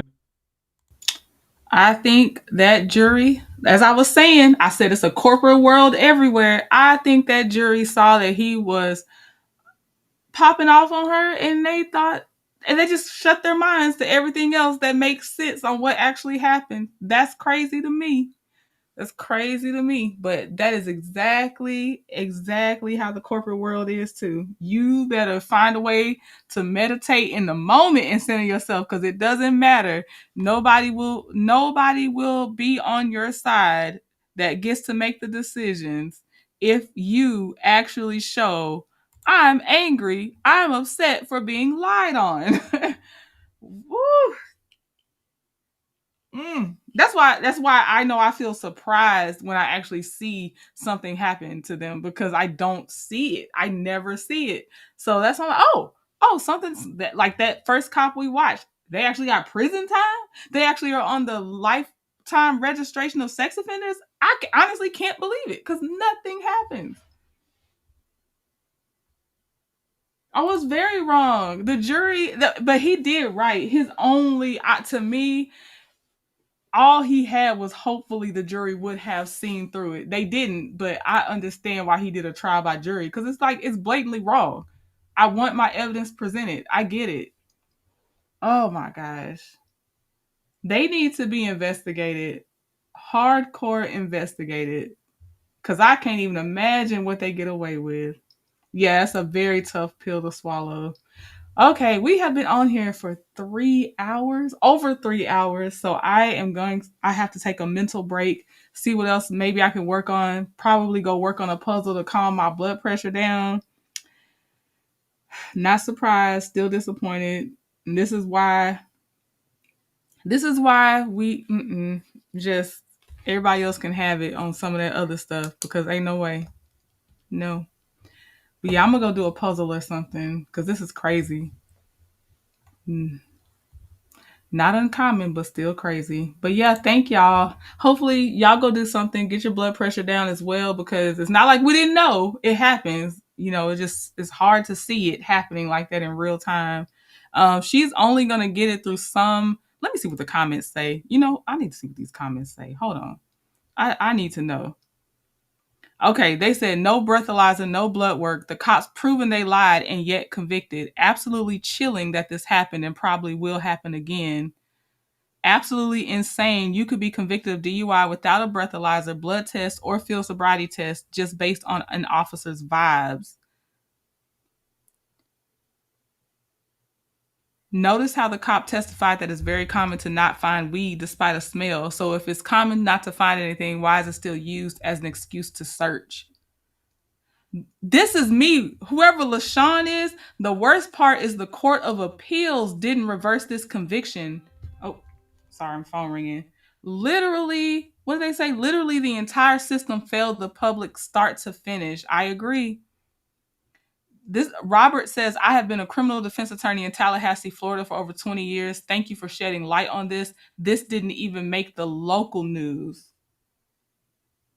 In any case where a police officer is shown to be a liar, their entire testimony should be disregarded. This case should have been dismissed. I appreciate this because the comment section is my temperature check on some things. There are some things that they are very harsh on certain people, certain times. So it does warm my heart to see that the comment section, different demographics, see that this is very, very, very wrong. This video has gotten 504,000 views, and I bet the first one got, let me see, is it still on here? 625,000 views. So she's only going to get it in the court of social media because the justice system backed her up on this one, which is crazy. They need to be investigated. But okay, the comment section helps me just feel like I'm not going crazy. All right, y'all. But I'll talk to y'all later. Thank you again for hanging out. All right, bye.